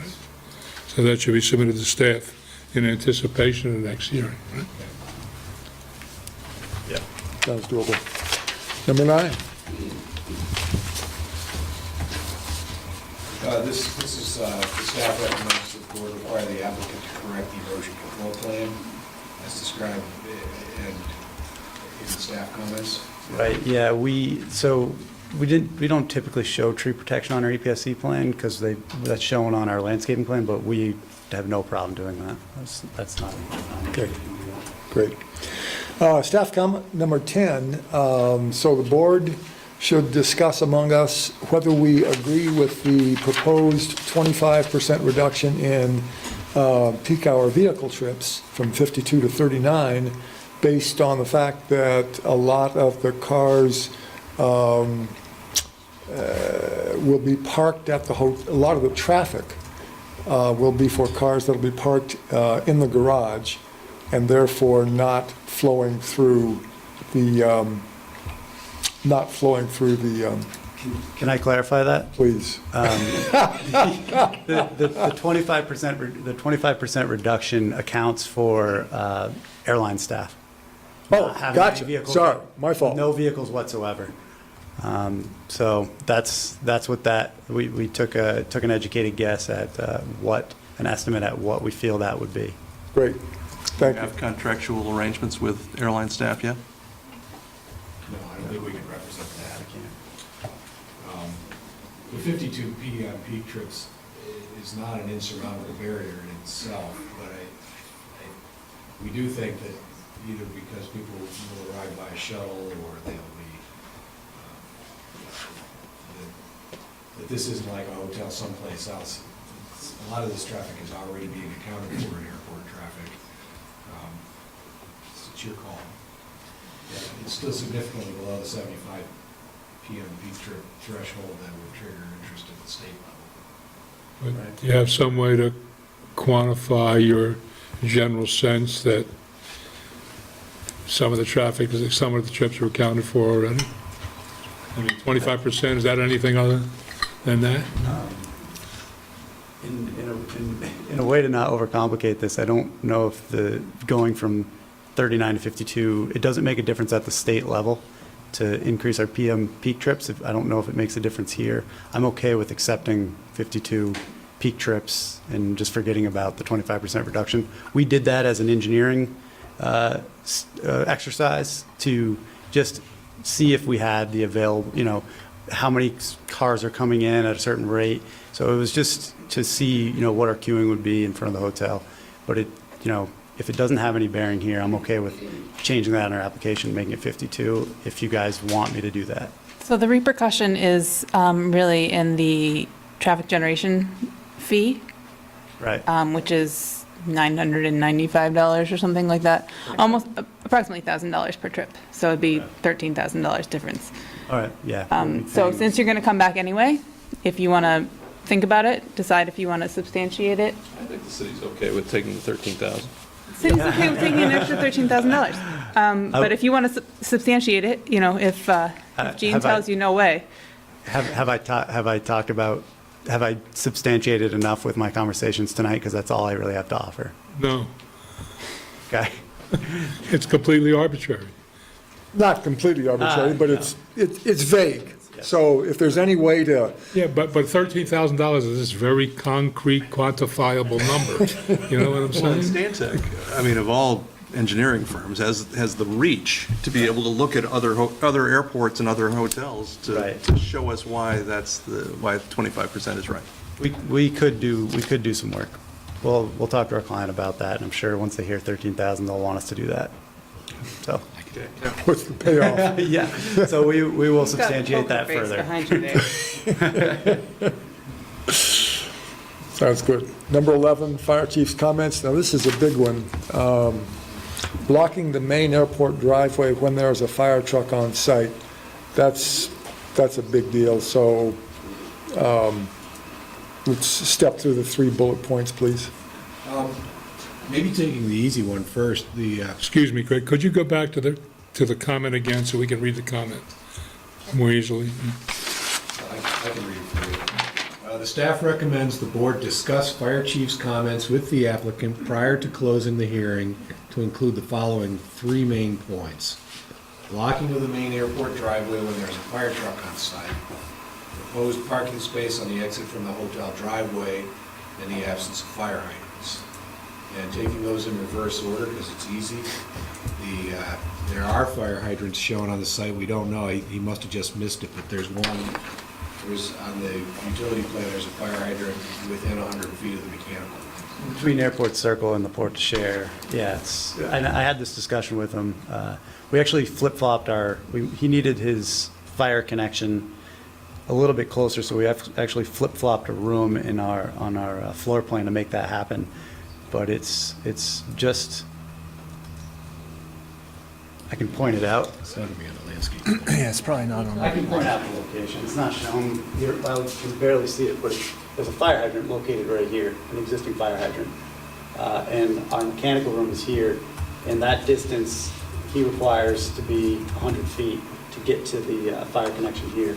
And we talked that over with him. He was understanding with that and accepted that. I talked that over with Terry last week. So his comment, if we go back just up a little bit, his specific comment is it would need to be on the same side of the street as the hotel, as fire hoses cannot be driven over. If you're telling me that he's okay with it being driven over, I guess I would just need confirmation from him. It's not driven, I mean, that's a driveway. It's not going across it's a hotel driveway, so I would argue that if the hotel's on fire, you're not going to have anybody driving through there. Okay, if you've talked to him, I'll just ask him to confirm it. Yeah, absolutely. The parking space we discussed previously and have agreed to remove. Yep.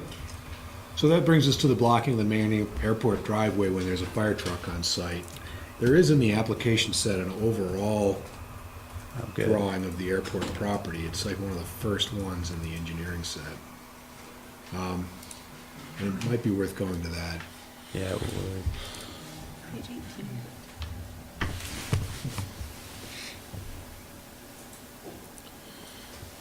That one? Yeah, that's the stuff. The project site's down at the bottom of the page. You'll have to scroll up. There you go.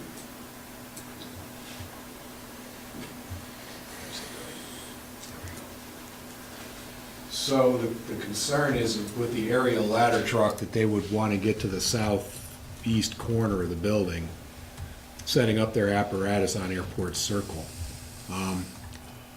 As was pointed out, I think this is something we'll have to come back with paperwork on.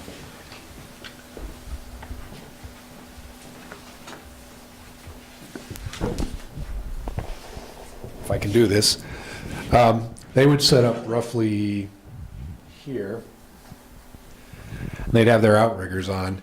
It would be possible to bypass them using this utility drive. But I think beyond that, I think I'd rather come back to you with something worked out with the airport, because that's going to affect them in a big way. So we assume that there'll be, if there were a fire going on, that we'd be diverting people from coming into the property, but let us come back with something more firm than that. Okay. Terry also told me that so there's more than one reason you have a fire truck. If you have, they show up when an ambulance shows up every time. He said, in that situation, we're not shutting down the road. It's only in the situation there's a fire. And he was also amenable to, using that. If we'll have to discuss with BTV, but if they did have to redirect traffic, he was, it's going to be a pretty rare situation when that has to occur, and he was amenable to that, so. Okay, we'll hear more. Were there issues with fire access in the alleyway? No. No. Because often four sides have to be When I spoke with him, he did not bring that up because he said the chances of us going down that alley to fight a fire are very minimal. He said he likely will not position my truck there. He said this is no different than two tall buildings being next to each other, which he sees all the time. Okay, great. That's great, thanks. Comment number 12, lighting, to be generally downcast and shielded. We did talk about the bollards that are along the front entrance. I think the cut sheets were inconclusive as to whether or not they were downcasting the light fixtures. We will either get a positive statement to that fact from the manufacturer or we'll pick a different fixture. Great. Those are intended to light the surface of the arrival surface where guests come and to provide a barrier to vehicles running into the hotel building. Right. So. 13. This is again about the stormwater section. We're very close. When we come back, the test pits are supposed to happen hopefully this week. If we can get those done on Friday, then there's no reason why we can't get back in time for the next hearing to have that resolved. Great. 14. The bicycle plan, I think you may have spent some time talking about in the last hearing item. There is a master plan for bicycle storage on the site. I think you might have discussed it earlier. Right. But it's generally been concluded that to the extent that your regulations require actual bicycle lockers, that those will all be in a commonly held place of the airport's choosing per the master plan. Yeah, the BTV needs to, for safety purposes, have all their bike lockers in one location. They're a see-through type, so they can, when they check this routinely, check this location routinely, they can see through them, and they're also equipped with Bluetooth handles, so not anyone can just open them, and you have to reserve them to be able to open them. But the idea was to, since the QTA also required a bike locker, they are all located, we wanted to keep them all in one spot, so we put them all in this kind of green zone where we have several short-term bike racks, a set of 4 bike lockers that house 8 bikes, and we also near that zone, it's a green zone because it also has the EV charging stations. I should also note that as part of this, the terminal and the FAA building is upgrading to provide enough bike racks for that facility too, and it's going to be in that same location. I think a total of 26 bike racks for the QTA, the FAA building, and the terminal, and then we're going to have 12 spots for the hotel, so 6 bike racks at the hotel site because they don't pose any security risk. So staff's comment here was just because this was sort of evolving to make sure all the plans match each other and your actual proposed plan. Staff comment number 15 was pertaining to the sort of auxiliary facilities related to bicycle parking, which is the hotel must provide 1 changing facility, 1 unisex shower, and 3 clothes lockers, meeting the minimum standards of 1314C2.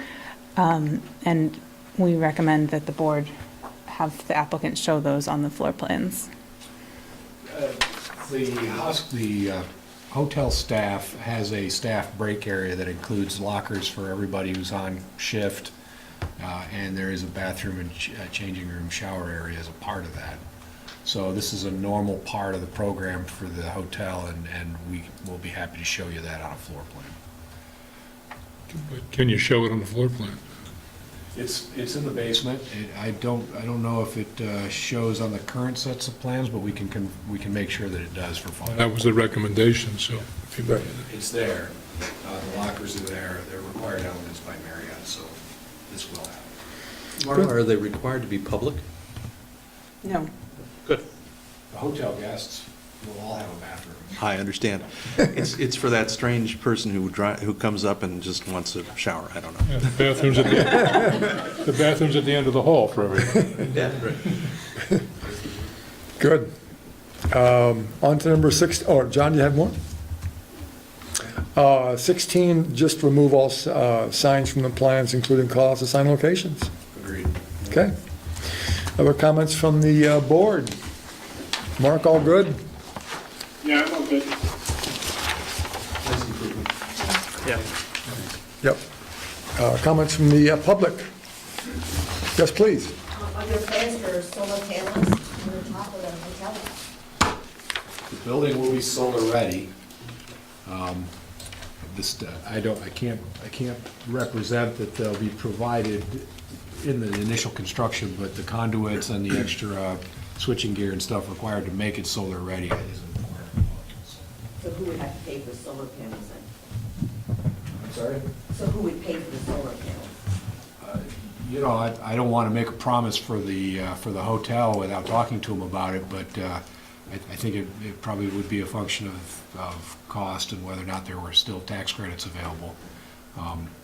We're trying to do it on everything we do, but it's up to them. We'll ask them and get a commitment one way or the other. I encourage the DRB to encourage them to put solar panels on. I don't think it can be a requirement, but No. absolutely, we do. Mr. Hyman? To my knowledge, tax credits expire in June. And is one fire hydrant enough for a building of this size?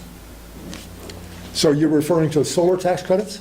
Yes. I think they reduce from 30%, the federal reduces from 30 to 26, is my understanding. That's, He might know something about Yeah, that. Bill might know something about that. One fire hydrant is enough for a good point. And is one fire, I think they've talked with Terry, the fire chief. I would defer to Terry on that, because he's the fire chief, whatever he wants. Yeah, and so far, he's saying it's fine. Is there a hydrant and Siamese on the building, or no? Well, there'd be a fully automatic fire suppression system in the building, and so there would be a fire department connection on the outside of the building. Right now, that connection's required to be within 100 feet of a hydrant, and it is. So that mechanical room is where your Siamese connection is sticking off the building. So you've got both the flow-through of the building and the fire hydrant on the street. Yeah, and the fire suppression system is tied directly to the water system as well, so it'll deploy first. Right. Other comments from the public? Dave Crawford? Raise my hand right. Public comment. Depends if it's testimony or public comment. Comment. Comment. First off, I would say that impressed with the landscape plan and the protection of the trees that are existing. And we appreciate the staff's comments and the applicant's dialogue around the maintenance plan, and the board is pushing that point. A final comment on the landscape plan. I think it's the one slide down or two slides down. That one's good. If you notice that there's, well, that one you can see the trees that they've protected and the new tree planting in the airport road area. Now if you go to the next one down, whoops, next one up maybe. Next slide. No, that's not it. That one. I noticed that this is a public, it's an airport road, but it's similar to a public road, and there doesn't seem to be any trees on that. Now, I can appreciate the landscape architect and all that, but just as a comment, personal one, maybe following the same sort of tree pattern. Now, I say that with the understanding that they're doing more on trees and landscaping than they're required. But it's just a comment for the airport to consider if they so choose. And there may be security reasons for it. It's a good comment, and I appreciate your comments. The primary reason there's no kind of alley along that edge of airport circle is primarily because of the utility banks that are paralleling that curb line, and they're fairly significant. This rendering is absent of a few marquee kind of vertical stems that do complement the facade of the hotel. That can be seen in the planting plan, so we do have some verticality happening on this front facade.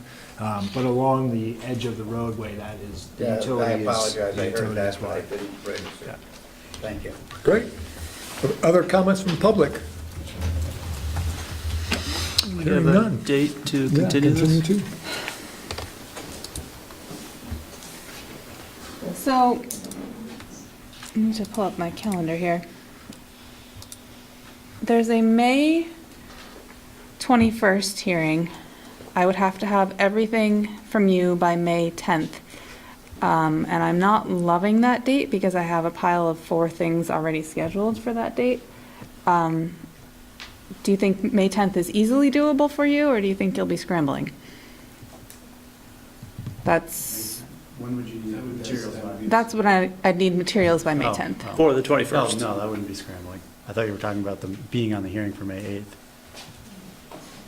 That would be scrambling, but we could do both those. So you're okay with getting the materials tomorrow by May 10th in order to have a hearing on May 21st? From the civil side, no problem. Given the short list that I think we're anticipating and the specific items that Frank pointed out during I his guess it's discussion. not too much work on our end if they get all their ducks in a row. You Well, know, it's not a lot of comments left. Well, I would move that we continue preliminary final plot application ST 1911 in the city of Burlington, Burlington International Airport for May 21st. Second. Been moved and seconded. We continue to May 21st. All in favor, say aye. Aye. Opposed? Frank, are you an aye? Excuse me, Mark, are you an aye? I'm an aye, yeah. Very good. Okay. See you May 21st. Thanks very much. Appreciate it. Thank you. Take care. Next item on the agenda. Yeah, why don't we reset the tables? Yeah, let's reset the tables and take a timeout.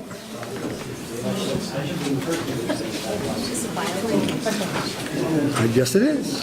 Bio break. Resetting the tables? Oh, there's a little bit of table resetting. Wow.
Or I'm not sure if we've seen you before, so if we could have you raise your right hand.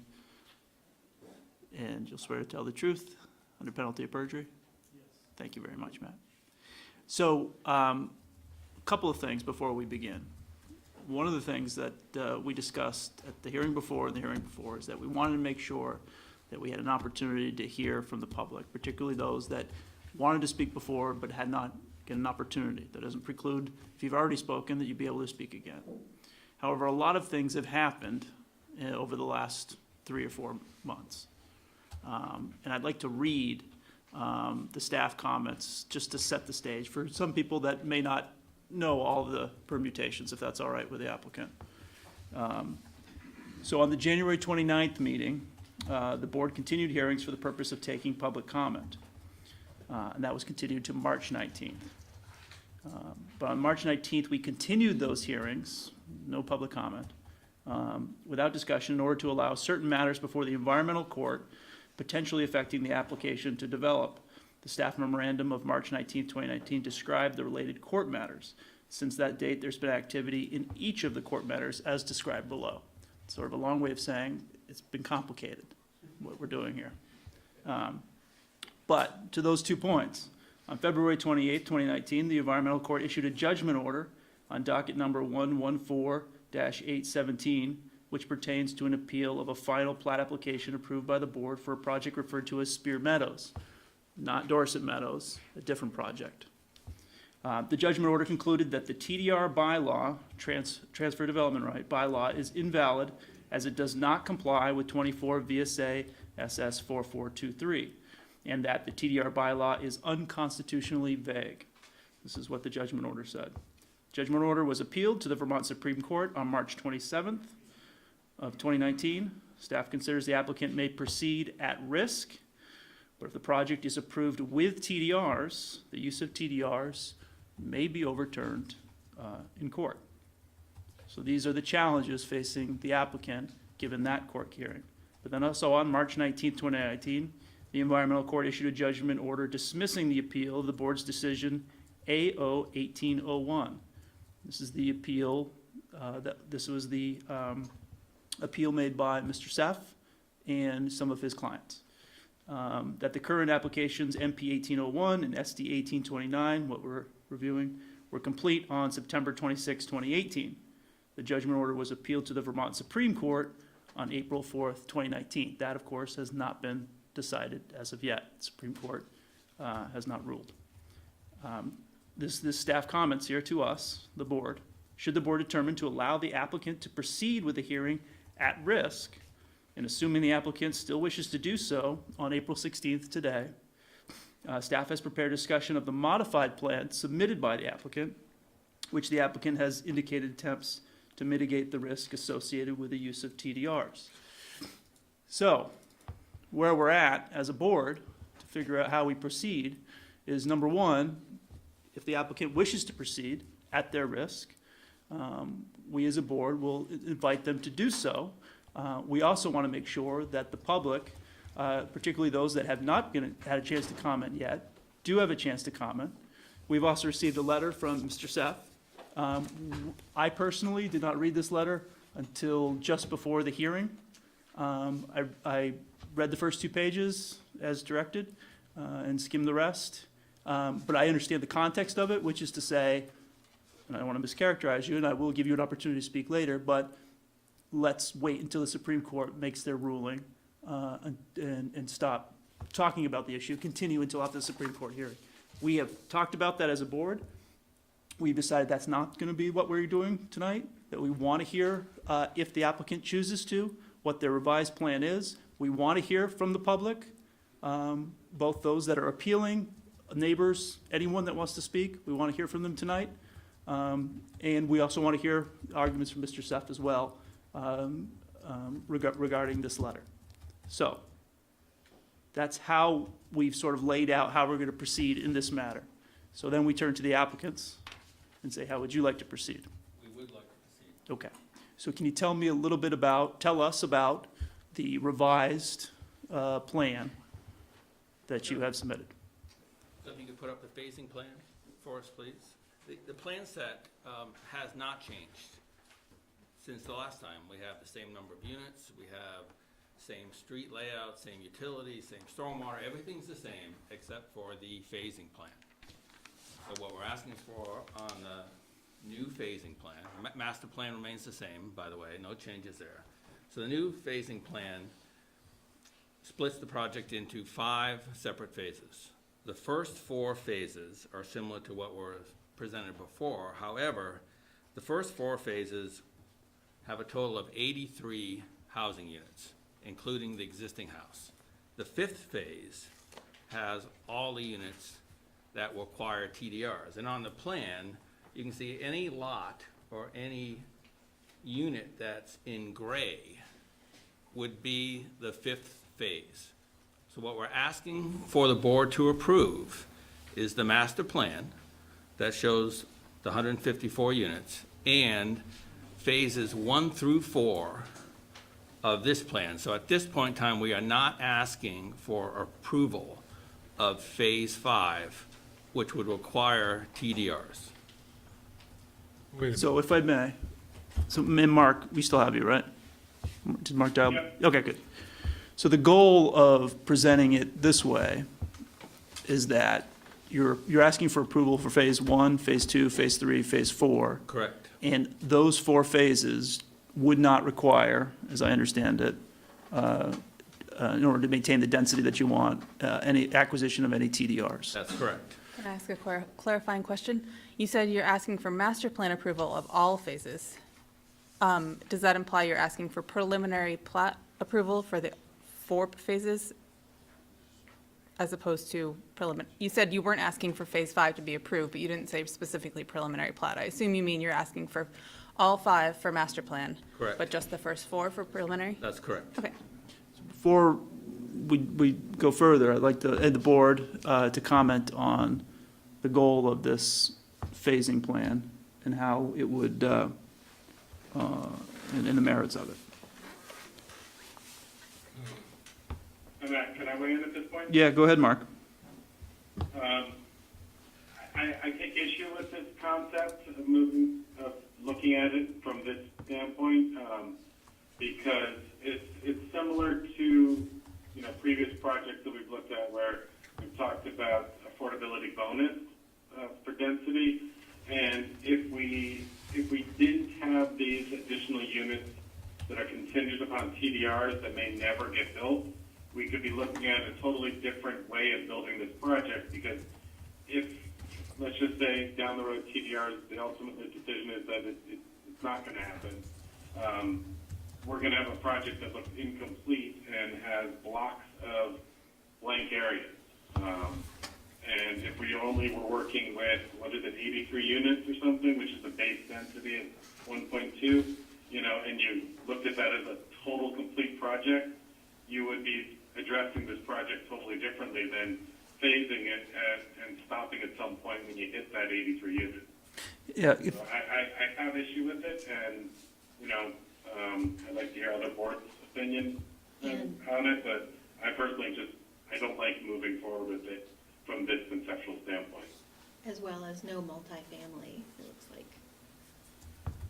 Yeah, can you talk a little bit about what you're taking away or what is in now in phase 5? So if you look at the plan, everything that's in gray would be in the 5th phase. So anything that's colored would be phases 1 through 4. And it's our understanding that that's not an unusual request with the board to only get certain phases approved. Now, we've located the units such that the units that we're not building, particularly if you look at the single-family lots, would add to the open space portion of the project. For instance, on the west side, we have those units that wouldn't be built that would add to the open space. We have some blocks of units on the interior space that would just basically add to the open space that's remaining. It is true that we wouldn't have any of the multi-unit buildings at this point in time, although we're open to a discussion with the board about potentially putting some of the multi-unit buildings back in phases 1 through 4. But it is true that if the TDRs are not approved, or at some point in time the density changes on the project, it's the TDRs that allow some of the variation in units to be built. If we're limited to the base density, then it becomes less likely that we will build many of the multifamilies. So we're banking on the TDRs being upheld, or some similar mechanism that increases the density back to what this plan shows, and that would allow for the full build-out. You say some similar mechanism, referring to a change in the LDRs? The change in the LDRs, that's correct. We already said that we'll come back for the fifth phase. But to address Mark's concern a little further, if you imagine the project without, and we could prepare a slide, you know, and just delete the gray units, that is a standalone cohesive project where essentially we just have more open space. The open space areas that we've established in this plan get bigger. All the amenities remain. All the paths that we proposed of the 154 unit plan are in the first 4 phases. Basketball court, the recreational facilities, the path connection out to Dorset Street, all of those elements remain in the first 4 phases that we're asking approval of. And Marla and Delilah, just as a point of clarification, if we were to approve phase 1, if we were to approve phase 1, 2, 3, or 4, if they were to come back with phase 5, they would have to come back to the board and present the 5th phase, correct, for approval? So this would be very similar to what the board recently did for O'Brien Home Farm. Right. O'Brien Home Farm is slightly different in that the phase 1 and phase 2 were geographically separate, whereas this, it's a little bit integrated. But otherwise, you know, it's approval for an overall master plan and later approval for sketch, preliminary, final for a later phase. I want to raise a mixed procedural and substantive point. You're basically cutting the density in half for your preliminary application. So why is that not a material change that requires a new application? The master plan approval we're asking for Hang is on, still I'm not full. talking about the master plan approval. Right. I think you could go forward at risk, you understand? I think your risk is substantial. It goes beyond what Matt laid out, and Matt was a little more enthusiastic, speaking for the board, than I feel about going forward, although I think it should be your call. I agree with that. But you have 2 additional risks here. One is that it appears to me that this is a material change. Master plan aside, you're materially or it appears that you're materially changing the preliminary application when you make such a drastic change in the number of units. Why is that not why is this not a material change of the type? And I guess I'm asking Matt more than I'm asking you. I don't think it's a material change because it's the same plan that's set out there. The only issue is timing of when the units get built. So I don't think it's really changing the plan at all. It's just building for real-life contingencies as to what's going to happen in the future. I think you could say, look, we're going to build all 5 if the TDRs are approved in the Supreme Court, then there's no issue. Or you have to build all 5 if the municipality passes a new TDR ordinance. Then again, there's no issue. So the only real issue is the only issue here is some contingency which the applicant doesn't have complete control over, and I don't think that's really a material change in the overall plan. I'm not sure, but I think, Marla pointed out in the staff notes that the LDR allows phased approval of projects, 15.08C2. But that's not what you applied for. You're making a change. The point is, you're making a change in what you applied for. And the question I'm raising is that change a material change? Because if it's a material change, it requires a new application. I think the application is the same. The question is the issue and the timing and the building of it. So to me, it's not a material change, but I understand your point. It was always a phase project. Before we had, I believe, 5 phases that showed how we were going to build out the units. The difference is that at this point in time, because of the issue with the TDRs, we're not asking for approval of the fifth phase. All right, we're getting kind of, we're playing semantic games here. I think it's a different application. The question is it a materially different application? That's a legal question. I'll come to a separate determination of that for myself. The board may or may not agree with me when I do. I don't want to take up more time with it. You have other risks here too, I'd just like to point out to you, and I'm frankly raising it because although I do think it's your call, I want to point out what I think the full scope of the risk is. You have the jurisdictional question raised in Mr. Sepp's appeal. I don't know, have you seen his memo? Did you get a copy of his memo? Yeah, I've I taken, don't mean to discuss that at length. What I'm saying is, I don't necessarily agree with it. I don't either. I'm sure you don't.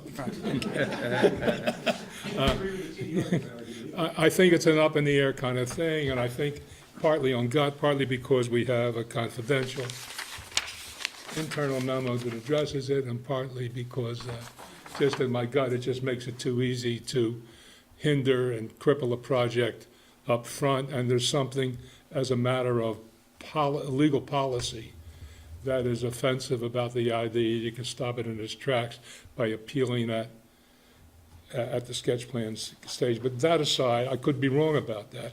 That's a risk you run. You run the TDR risks. And I think, in my mind, a very real risk you run, and one the point on which I think Mr. Sepp is right, is on the riparian connectivity. If you're confident about that, you can plow right ahead.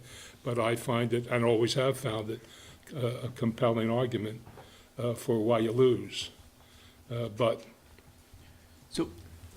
So we're not going to make a determination tonight whether this is a material change. This is something that we have to Right, consider. I'm raising the issue as another reason for you to consider taking your option of saying, maybe we don't proceed. But there's two other points that are brought up in staff comments before we start opening up to public comment, which I think, you started to address them, Paul, but one is, in phase 5, we lose the duplexes and multifamily homes. That's one comment. And then the other comment the staff made was regarding to, if phase 5 does happen, we've had this, the people that live in this neighborhood, if this were to be built, live in this neighborhood are accustomed to this open space, and that might make it more challenging to get that approved. Just reflection on those two comments, please. So on the first comment, we're certainly willing to discuss with the board whether we change the mix of the units that are in the first 4 phases. In other words, the 83 units that don't require TDRs. Certainly something we would consider adding some of the multifamily units back into the first 4 phases so that we had a better mix. No problems with that. The second phase, you always take the chance that with a future phase that residents are going to oppose. All we can do is make sure that as they come and as they buy units, that they're shown the master plan, that they fully understand that there will be a 5th phase and that there will be additional units put in some of the open space areas. That's the best we can do. In a purchase and sale agreement, or for the purchase of a new house, per state law, the buyers need to get a public offering statement. And the 5th phase in the master plan would be part of that public offering statement. So that would be disclosed prior to them making a decision to purchase. You understand I wasn't raising an issue about the master plan. I mean, you can have the master plan for the 5 phases. That's not what I'm talking about. I'm talking about the change in your application for preliminary plat. But, never mind. Any other comments from the board before we open up to the public? I'd like to just make a brief comment on map 7, the overlay. I'll keep it brief, but as presented before, we've always maintained, well, the overlay map came from the conservation folks who basically came up with an open space plan. Open space plan got most of their information from the A&R BioFinder map. So that's where it came. The BioFinder, if you go onto the website, it clearly says that there was no field delineation done.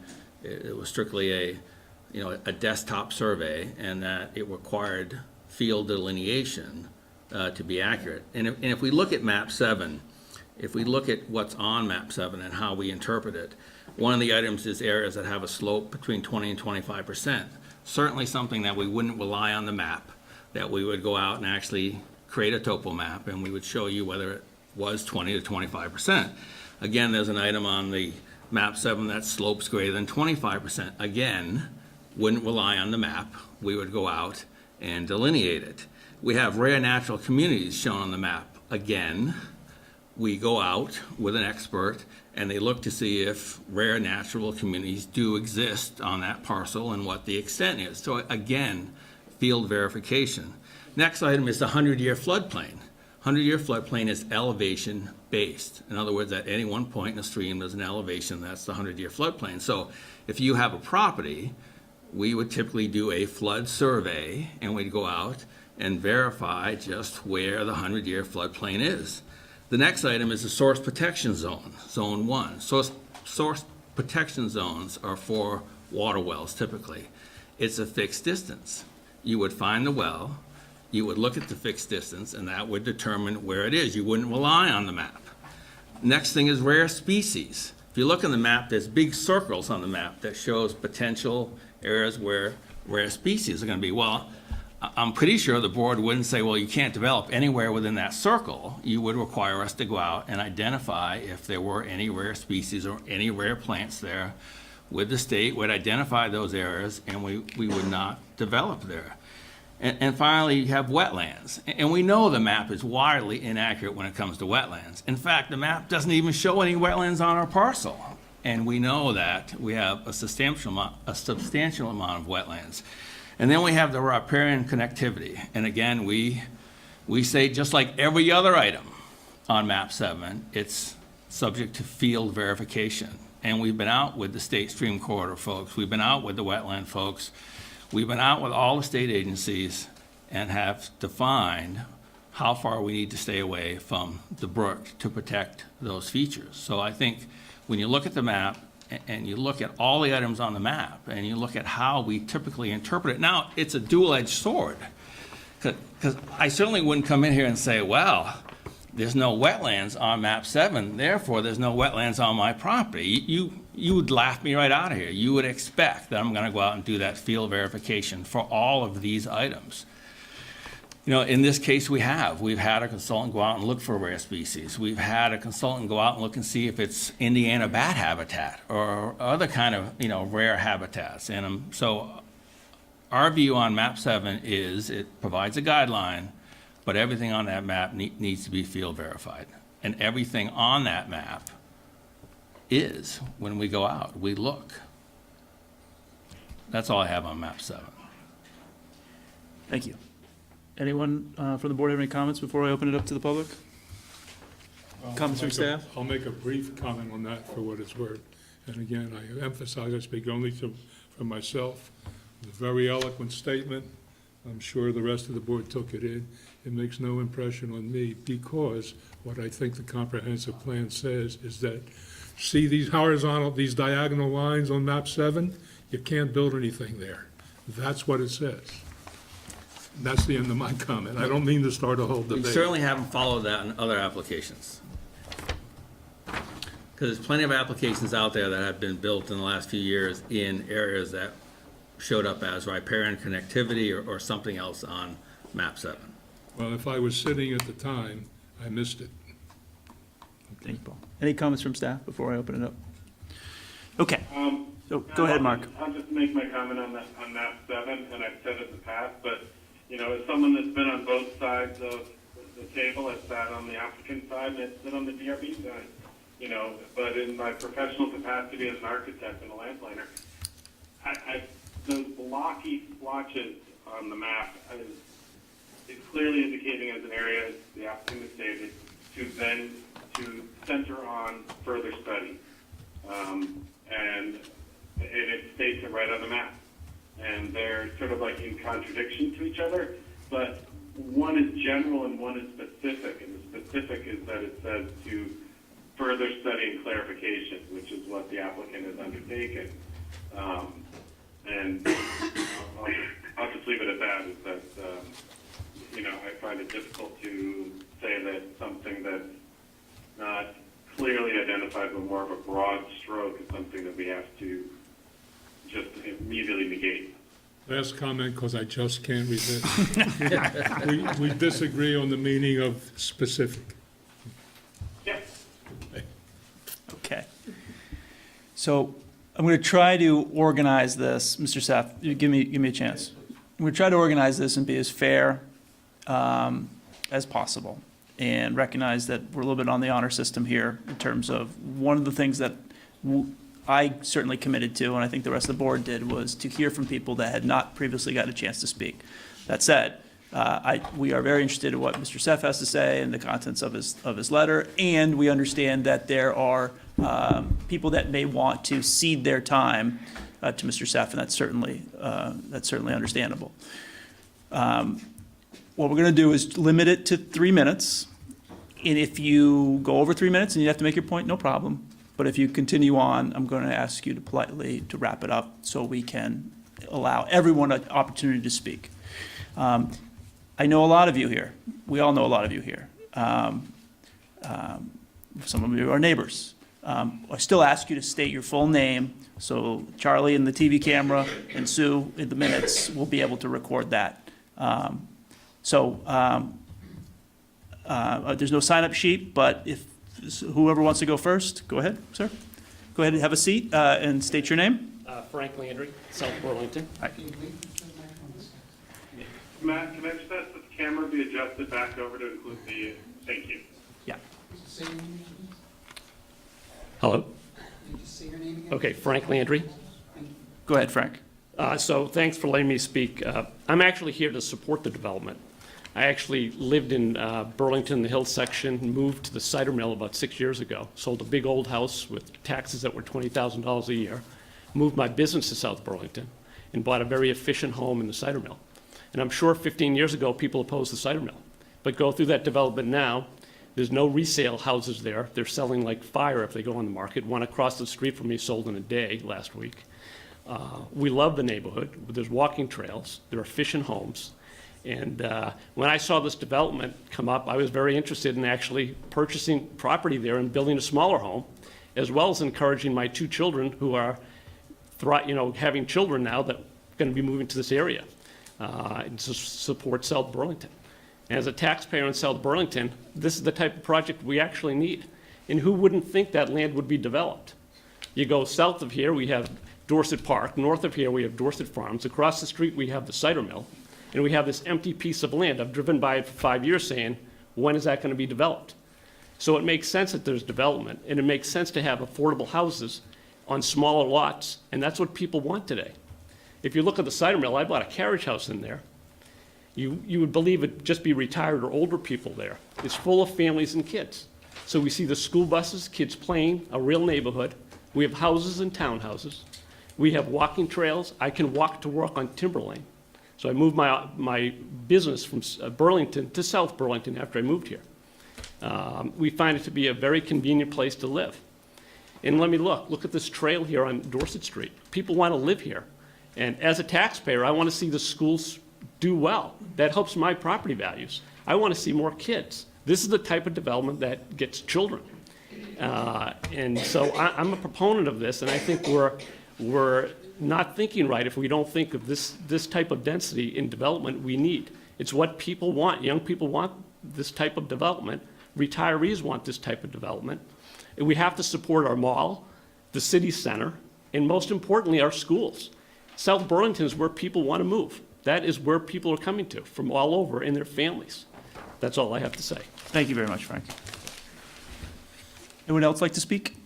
Mr. Seff, if it's all right, I'm going to give you time. But I want to be able to give people an opportunity to cede your time to you. You're going to be our closer, all right? I want to be people to cede your time to you if they want to, and I want to be able to hear from everyone that hasn't had to speak. But I promise you'll get ample opportunity to speak, Mr. Seff. Yes, up in the back. Come on up. Have a seat.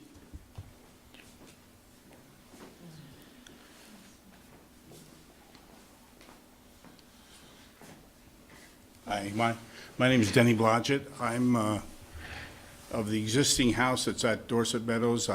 I live there. I lease it with hopefully the option to purchase it sometime once all this gets approved, the separate lots.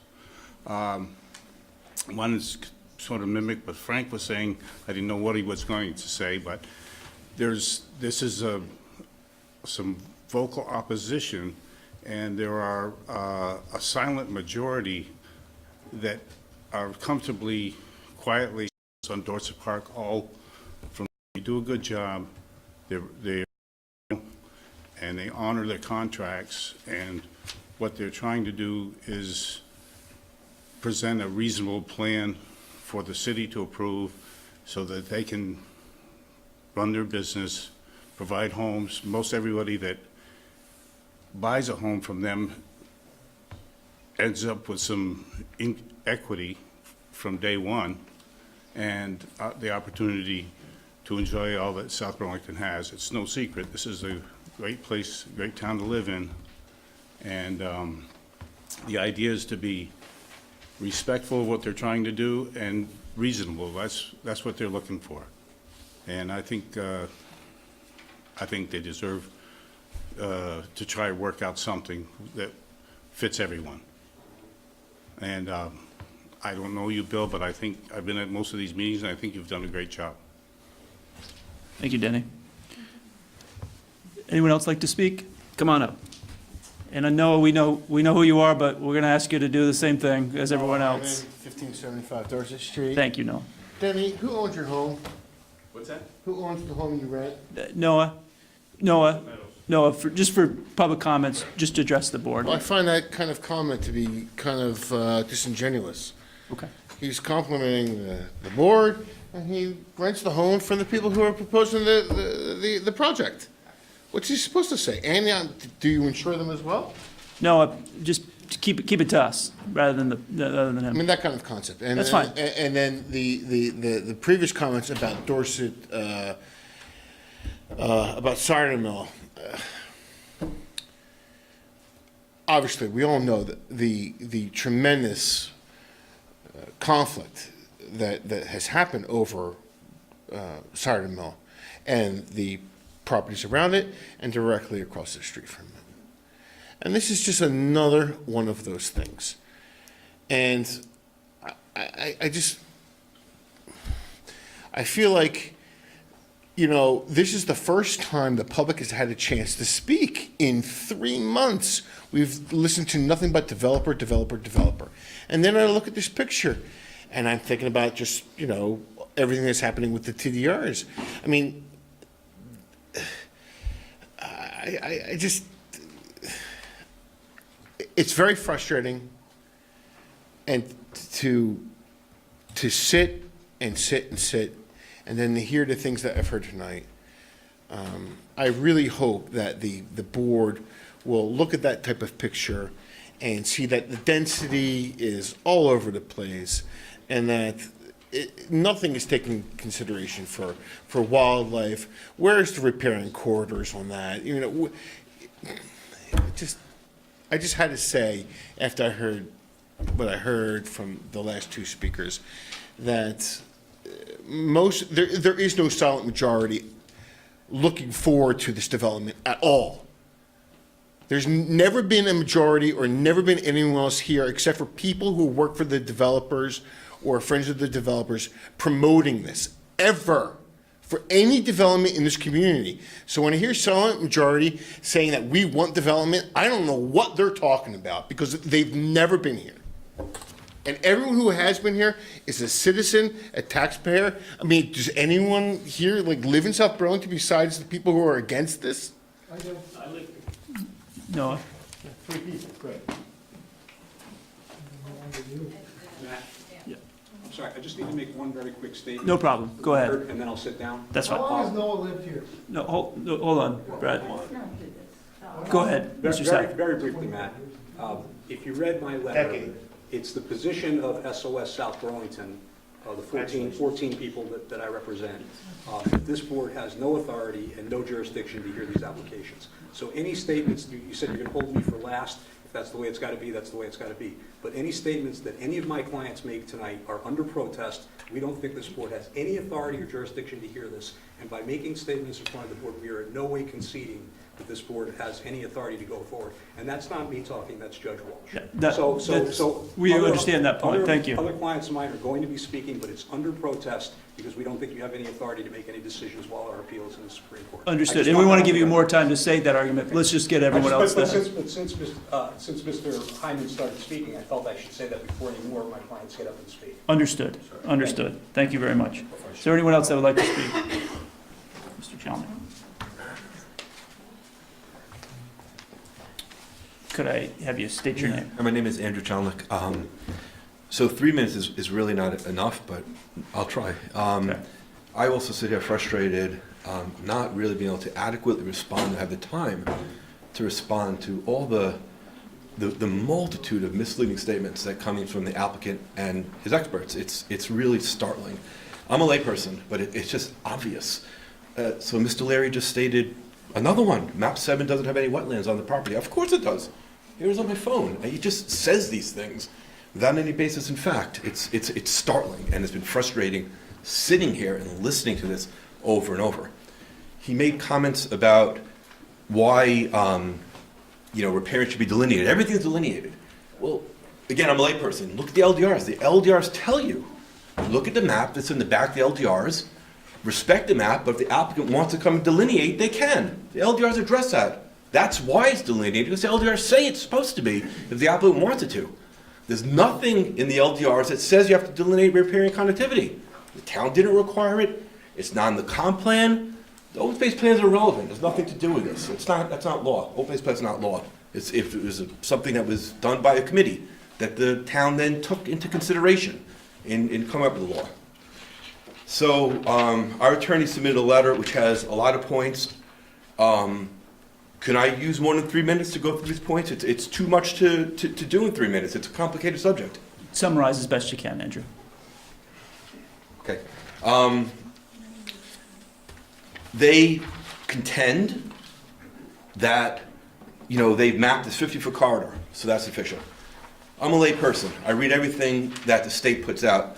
The state talks about valley bottoms. They don't talk about valley bottoms. The state says that this component, riparian connectivity, includes, in addition to rivers, lakes, streams, ponds, valley bottoms in which rivers and streams flow.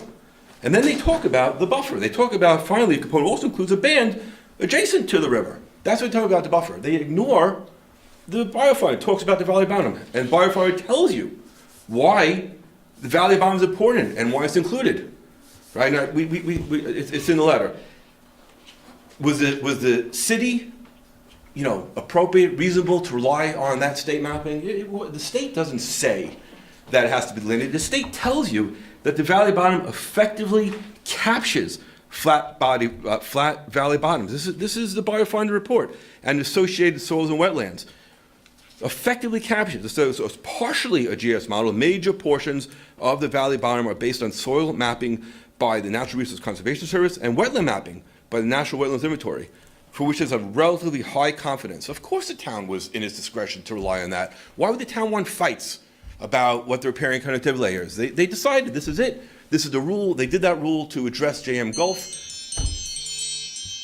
Then they say, that the fact that map 7 says that,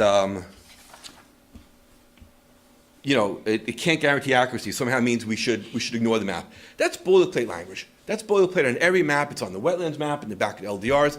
That language can't mean the very purpose for which the map was designed can't be relied on. It's got to mean something else. It's got to mean you can't rely on the map to know the exact contour of the shoreline or the exact placement of any house. If you want to do some kind of survey, why would you make a map and then say you can't rely on it? It doesn't make any sense. That can't be what that boilerplate language that's on every map means. It can't be interpreted that way. So is the map accurate? Yeah, the map exactly matches what's in Biofinder. We showed in these images. It's exactly the same. The city's map exactly matches the best data that the state was able to put together. And more than that, and then they completely ignored this, the state says that this particular area, Dorset Meadows, is the highest priority for conservation the highest priority, and they say this is an area of critical importance for water quality, flood attenuation, erosion prevention, and wildlife movement. This is based on the very high value in this component and its contribution to biological diversity. I'm just quoting the words from the state. Thank you, Andrew. Appreciate your comments. Thank you very much. Yes, sir, come on up.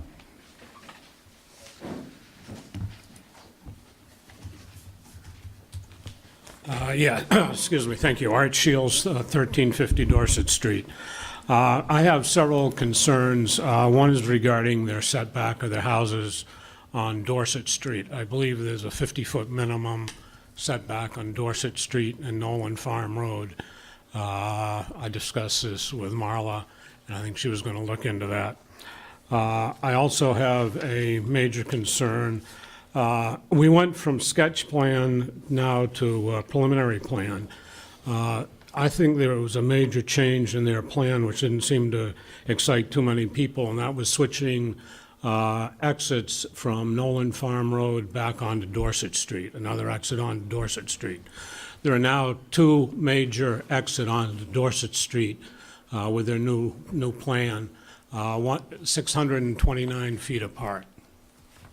That's the existence. There's going to be another one probably when they do the southern phase, another 600 feet apart. I'm not sure if that is, what the city is looking for, having all these entrances onto Dorset Street, which is your major north-south highway. I also have some real concerns, and I'm not sure how the board makes determinations on planned unit developments and size of lots. There's no real guidelines for the board. What these people have asked for are 550 waivers from what is set out on the southeast quadrant. If you take all of their side yard setbacks on both sides of each lot, their front yard setbacks, it's a total of 550 waivers from what is the guide. And as I say, I don't know what guidelines you were given. There's nothing specific as far as under a planned unit development. All it basically says is the minimum you can have a 5-yard setback between units, and you can have what's the other one? 15-foot front yard setback. And they're asking for a waiver on that. They're asking for a waiver on their lot coverage. I mean, everything they've asked for is basically a waiver. And I don't see where it tells you as a board how you're to make these determinations on what is allowable and what isn't. Do you have guidelines of how you grant waivers? We're just listening to your comment, but I would point out to you that to call the allowance of a reduction in the setbacks a waiver is a little bit of a misnomer. What we're authorized to do in a PUD is literally change the zoning ordinance. That's not quite, it's not exactly the same thing as a waiver. But it gives you 7 individuals the power to make that decision without any specific guidelines to go by. All it tells you is you have side lot, minimums that you can grant, and you're, based on what I see, you've granted every single waiver that these people have asked for. We haven't granted anything. We haven't granted anything. No, it's proceeding from preliminary. Just understand, we haven't granted anything. We haven't approved anything. Nothing officially. Yeah. You haven't voted on anything officially. But it keeps moving through the process from one sketch plan to preliminary. Also in, the sketch plan, I think that they did not do the right calculations on, on lot coverage. I mean, they don't even give lot coverages on their multifamily. And I don't think, when you look at the map, that a lot of their details are correct. Their setbacks from Dorset Street and Nolan Farm Road are not correct. There's a 50-foot setback if you read the regulations. Another point is, Mr. we get Shields, into the... This will be your last point, Mr. Shields, right? Yeah, okay. Good. Is granting them a 50-foot setback on buffer between zones. The way I read the regulations, it said that those properties had to be in single ownership as of the date of those regulations to grant a 50-foot setback between zoning districts. These parcels were purchased in two separate parcels, one in 2017 and one in 2018.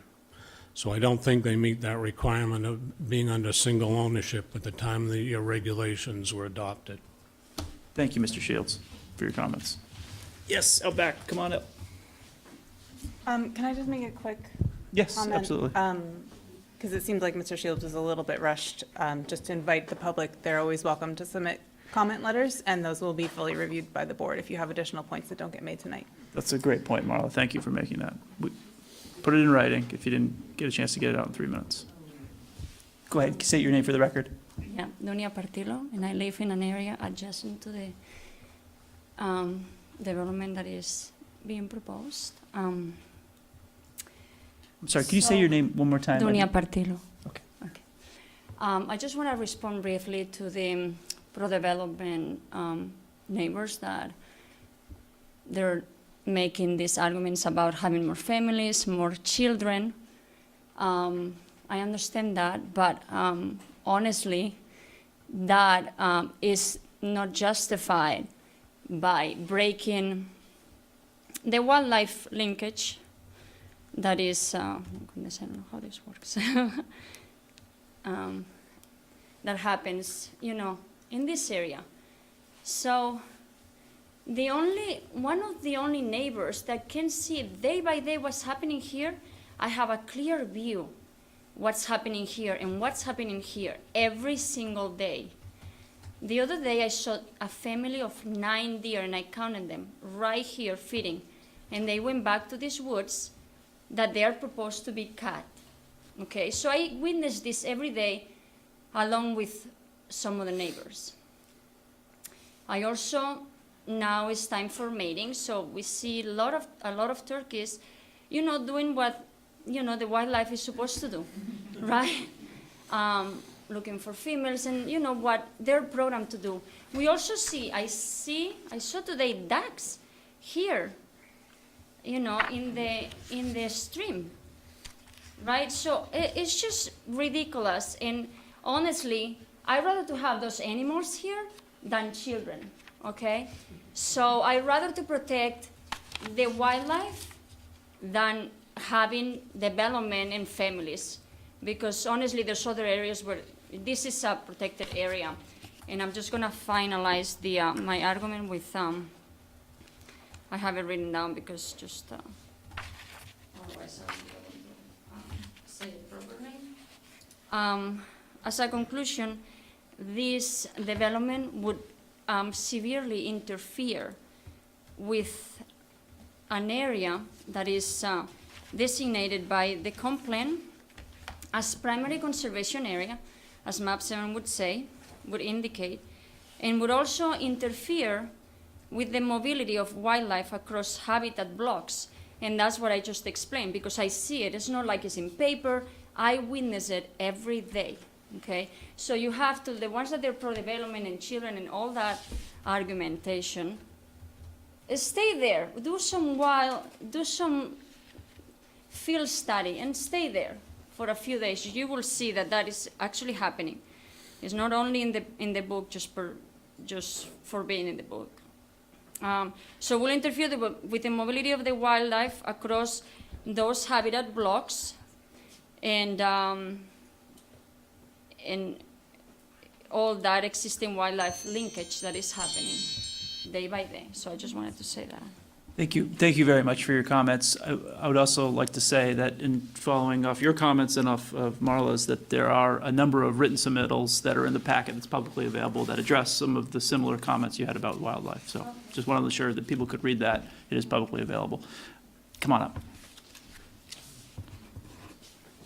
Hi, I'm Louise Hammond, Hi, Louise. and I did try to speak the last 3 times, and I can talk fast, but 3 minutes, I don't know. Okay. I am the one that submitted the little video with all of the wildlife. So that was you. I am in a butter. I've been there about 13 years, and I have documented 84 different species of birds. And those are just the ones that I've noted. And in the 13 years, I can say that all of the development on Cider Mill and along Dorset Street, that the wildlife has diminished greatly. And yes, thank you. And we are knowingly snuffing them out. We're paving over their homes. There are not a lot of spaces left in South Burlington in general. And, you know, just look, we can knowingly pave right over their homes like we already have, and it really, it's something to really consider, because once they're gone, they're gone. So please really think about that. It's important. Thank you very much for your comments. Is there anyone else that would like to speak? Yes, come on up, Rosanna. Rosanna, could you state your name for the record? Sure. My name is Roseanne Greck. I'm a resident of South Burlington. I agree with Dunia and Louise and Andrew and Art. Today I was going through the comprehensive plan, and I don't have enough time in 3 minutes to quote everything, but I want to tell you this.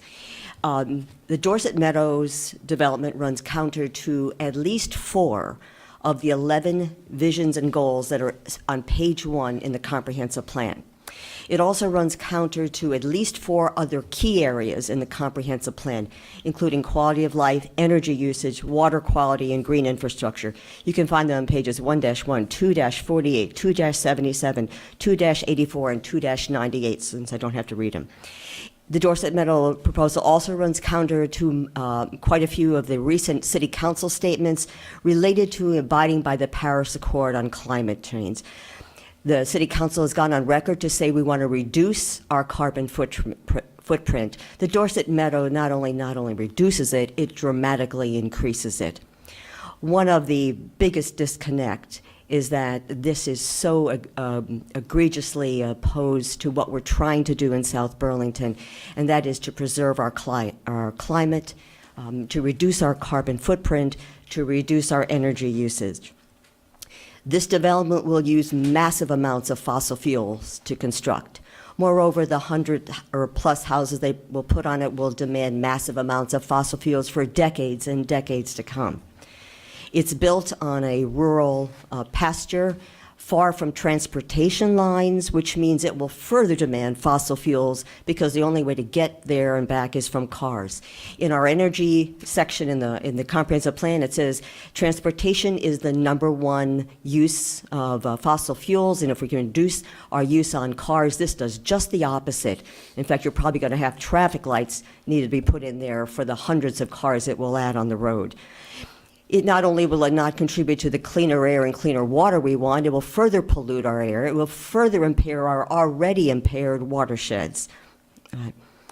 And in addition to that, it runs counter to everything in here about conserving natural resources, to preserving open space, to protecting our scenic views, to protecting our animal habitats. Our animal wildlife corridors have shifted because of other developments. You can see Louise and Dunia, they photographed. There's coyote. I counted 8 ducks in the meadow, which is close to being a pond with the recent rains and stuff. We've seen mink, we've seen beaver, coyotes, fox, deer. That's where the animals are traveling. We have photos of them. So I really encourage you to keep in mind the bigger picture, and that is climate change, reducing our carbon footprint, reducing our energy conservation. This development does just the opposite. It sets us back. The fossil fuels this will use will go on and will be directly counter to what the city council has said they want to do, to what the comprehensive plan says they want to do, to what the people of South Burlington want to do. And every survey you look for, they want to be responsible stewards of the environment. Protecting our natural resources, protecting open spaces is right up there under quality schools. Thank you. Thank you, Roseanne. Anyone else like to speak? No? Mr. Seth?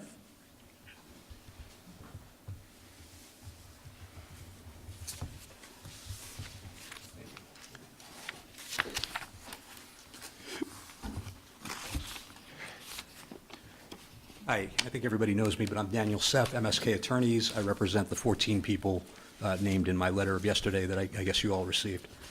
How much time do I have, Matt, before I begin? More than 3 minutes. Put it that way.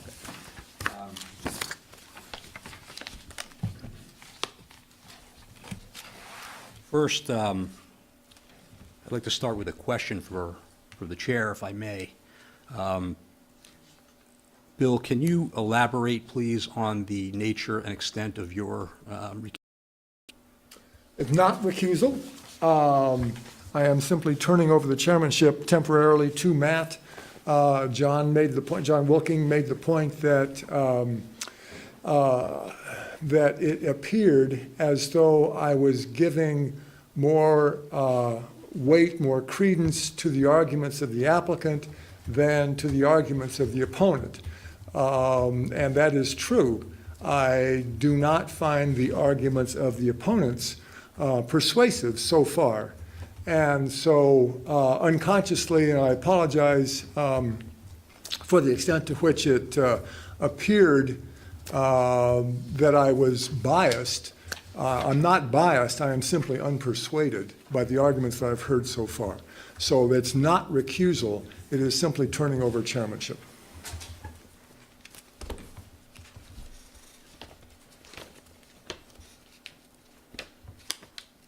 So I guess I'm assuming you're referring to the comments that you made at the January 29th hearing about the property values of my clients' homes and that sort of thing? I think John would refer to that and would say that that's one of the things that makes it sound like I am partial and biased.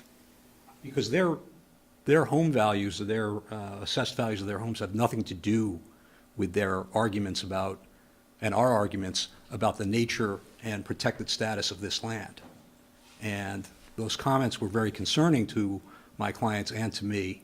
And if you're not recusing yourself from the matter in terms of a vote, we would like to know if you can be fair and impartial on this going forward.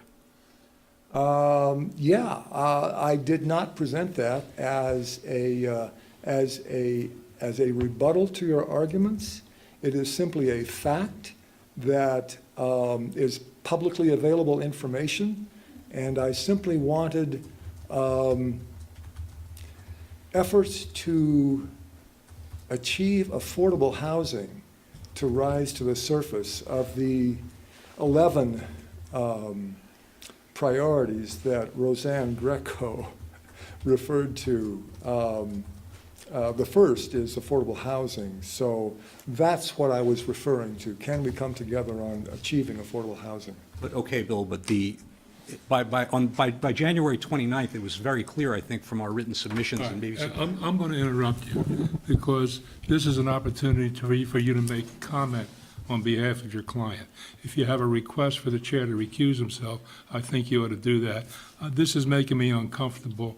My experience with Mr. Miller is frankly contrary to Mr. Wilkins. I don't find him biased at all.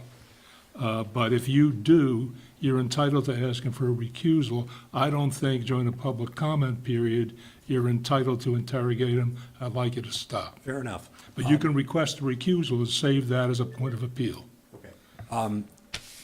So you feel that you can be fair and impartial? Absolutely. Okay. So, all right. So. Can I make a quick comment? I actually agree with Frank on this. My point was only that there was an appearance, not that Bill has ever been improper on the deer. Okay.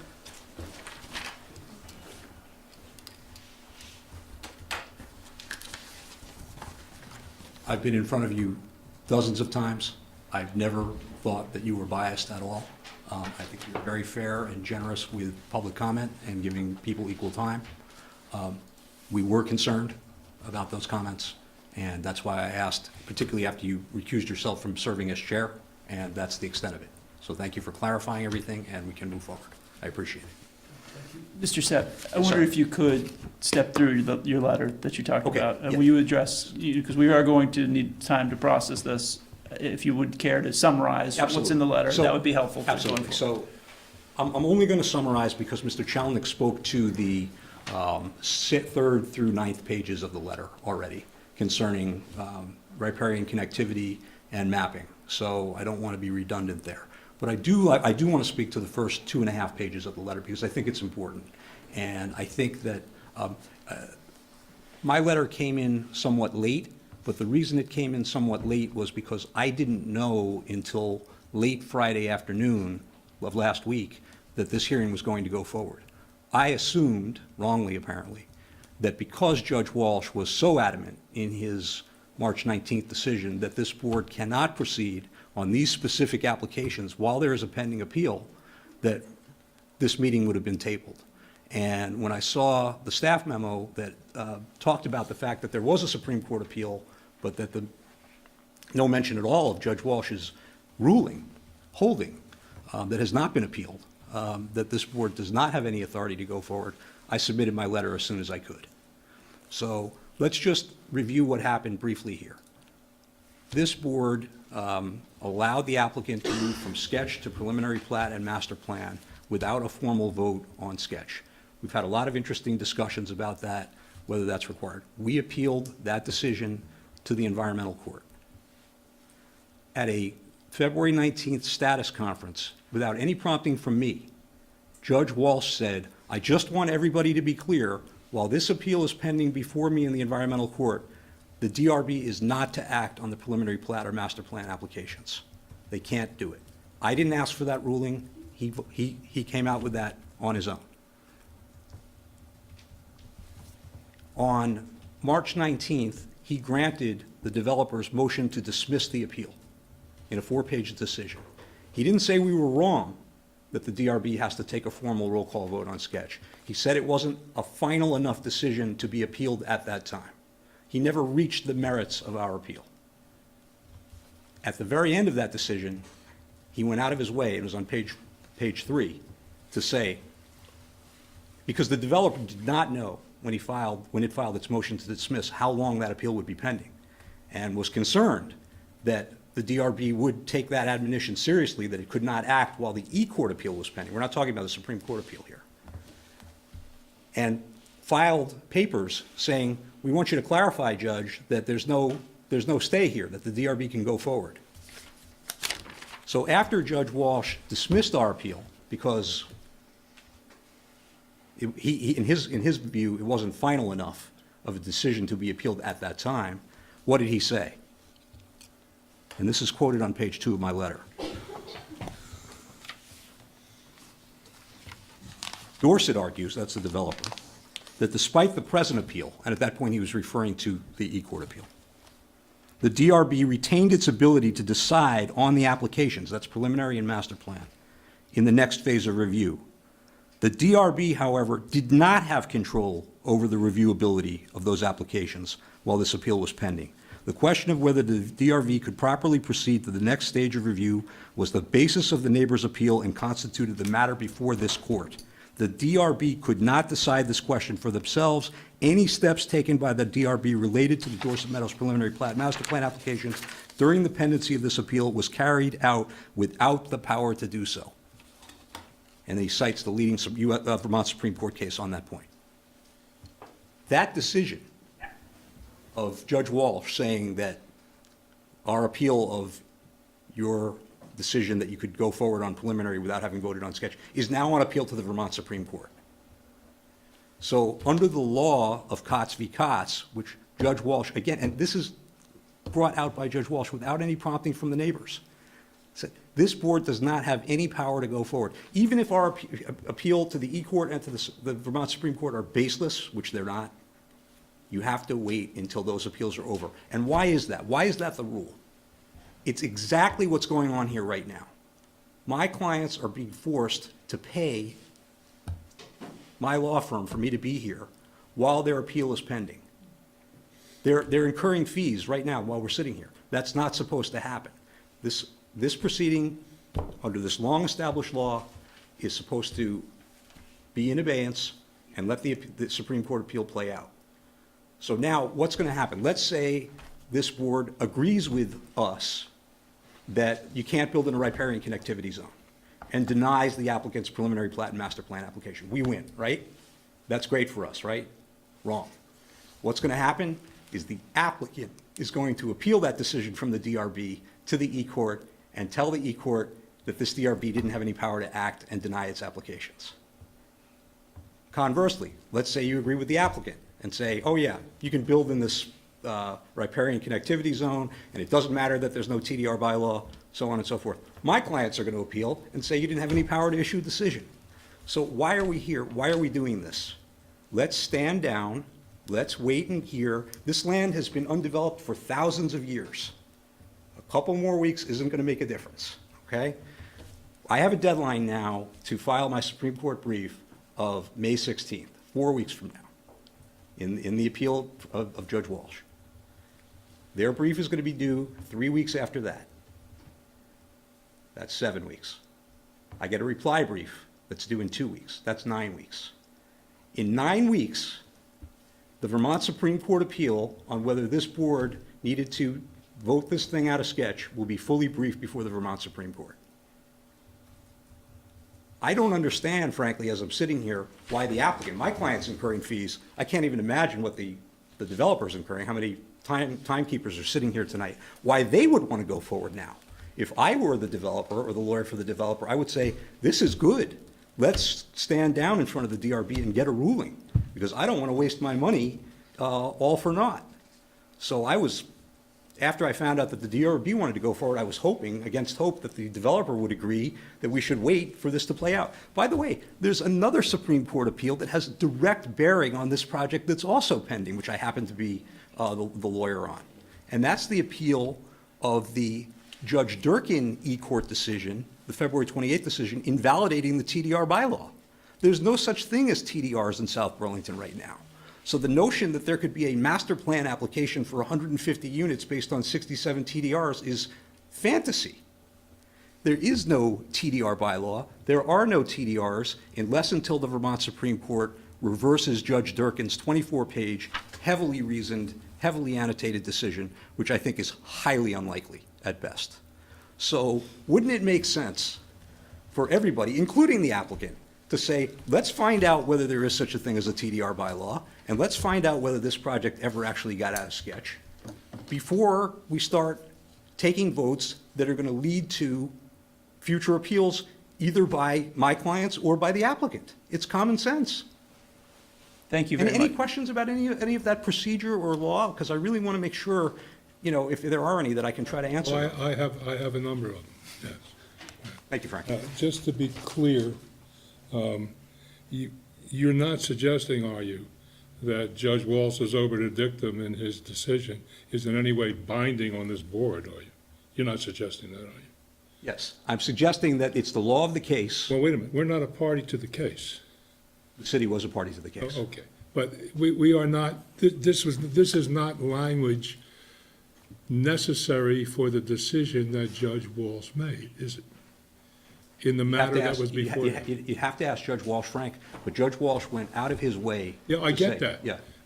I get that, and, judges in the South go out of the way to point out the importance of the Ten Commandments in the courtroom, too. Judges go out of their way lots of times for lots of reasons, but our view is that this language, which may or may not be correct, is not binding on this board. I want that to be clear to your clients. It is not binding on us. Now, I happen to agree with you that I don't understand. Well, I do understand. They don't want to be trapped into the 2-year wait or whatever it's going to be for interim zoning, and they've made a difficult decision. I agree with you that they're at very high risk, and if I were them, I'm not sure what they would do. In fact, I tried to talk them out of it if you were listening, but I think it should be their call.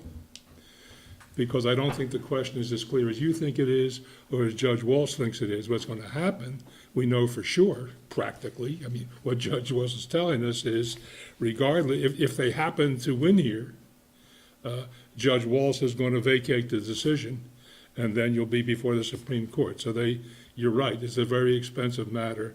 I wish they had decided not to proceed. I wish they had decided to wait it out.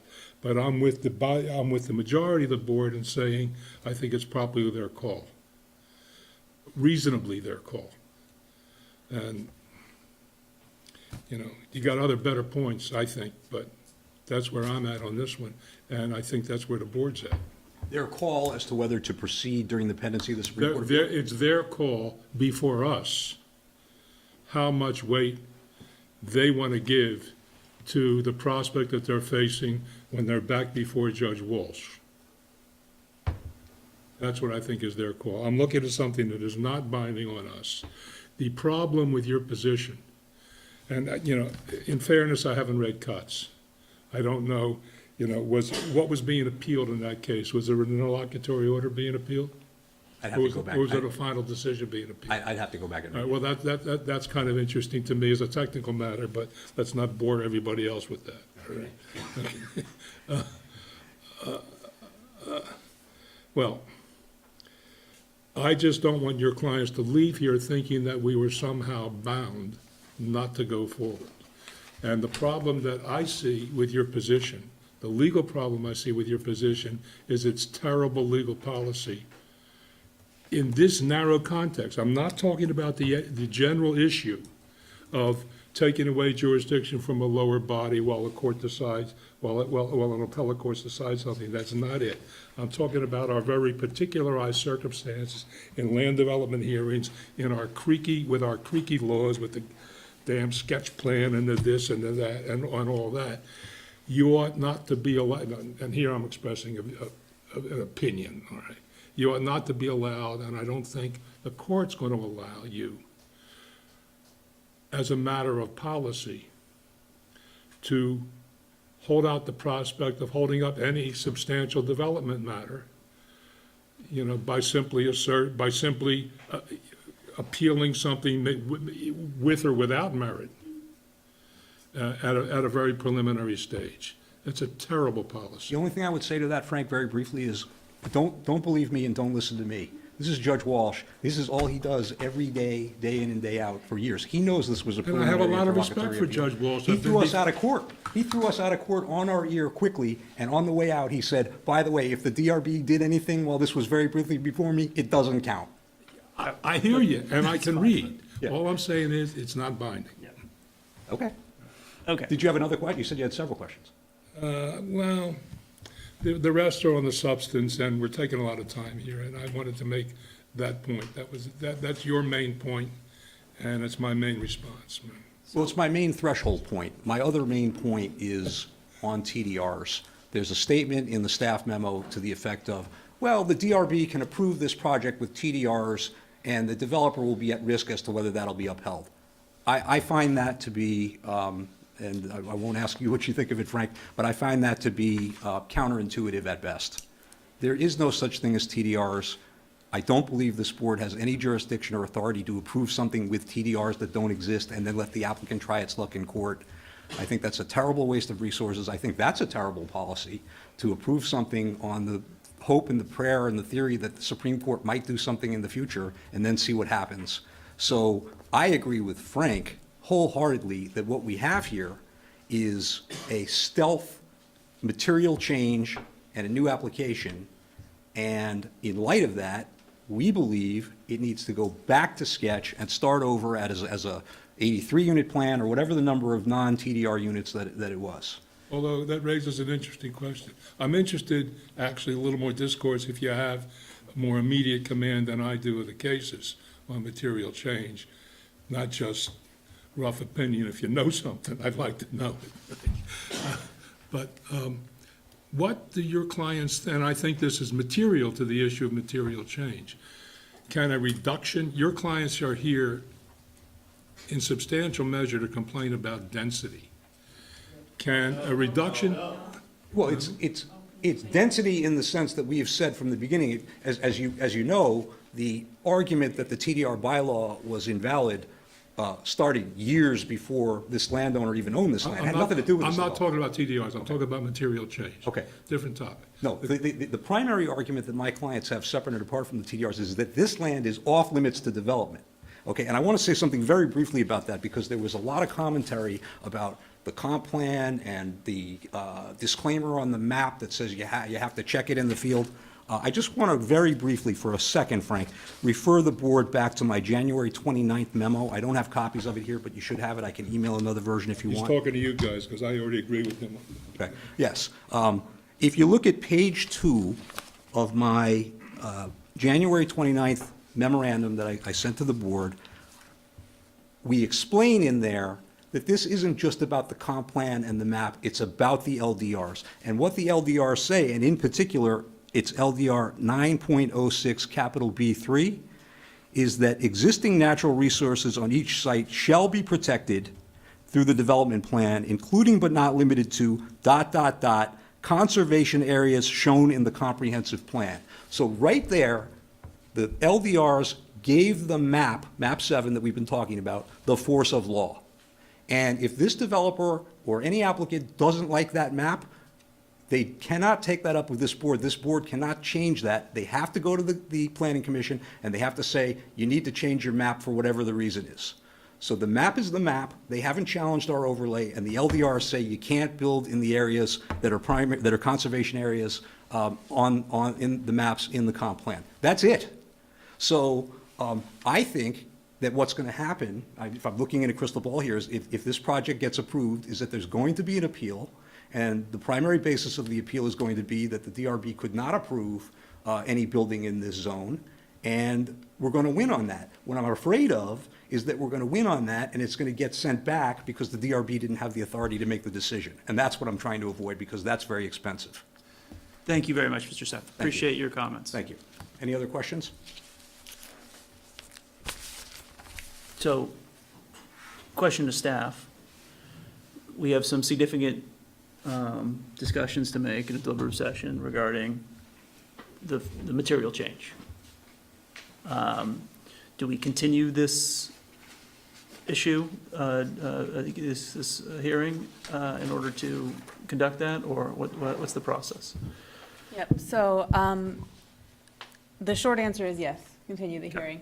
The slightly longer answer is you can continue the hearing to deliberate and take more information. You can continue the hearing, deliberate, and decide you don't need any more information, and just, conclude the hearing without discussion at a later date, or, we can provide additional guidance from the board to the applicant based on a statement made in a deliberative session. Yes. Well, do you mean more information from, I know some more information I'd like to have a council memo on the material change issue. I think that's a good idea. I think I agree with Frank. So can we pick a date to continue, and then we'll decide on a deliberative session in between? Sure. I think we're looking at the first meeting in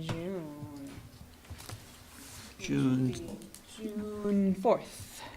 Could I have a motion to continue MP 1801 and SD 1829 to June 4th? So moved. A second? All in favor of continuing to June 4th, say aye. Aye. Any opposed? Aye. Okay, this meeting will pick back up on June 4th. Thank you, everyone, for being here. Take care. Other business. Other business. Other business. That's right. Does anyone have any other business? Mark, any other business? Okay. John, any other business? No business. Good night, Mark. Thanks. DRB is over at 10:18.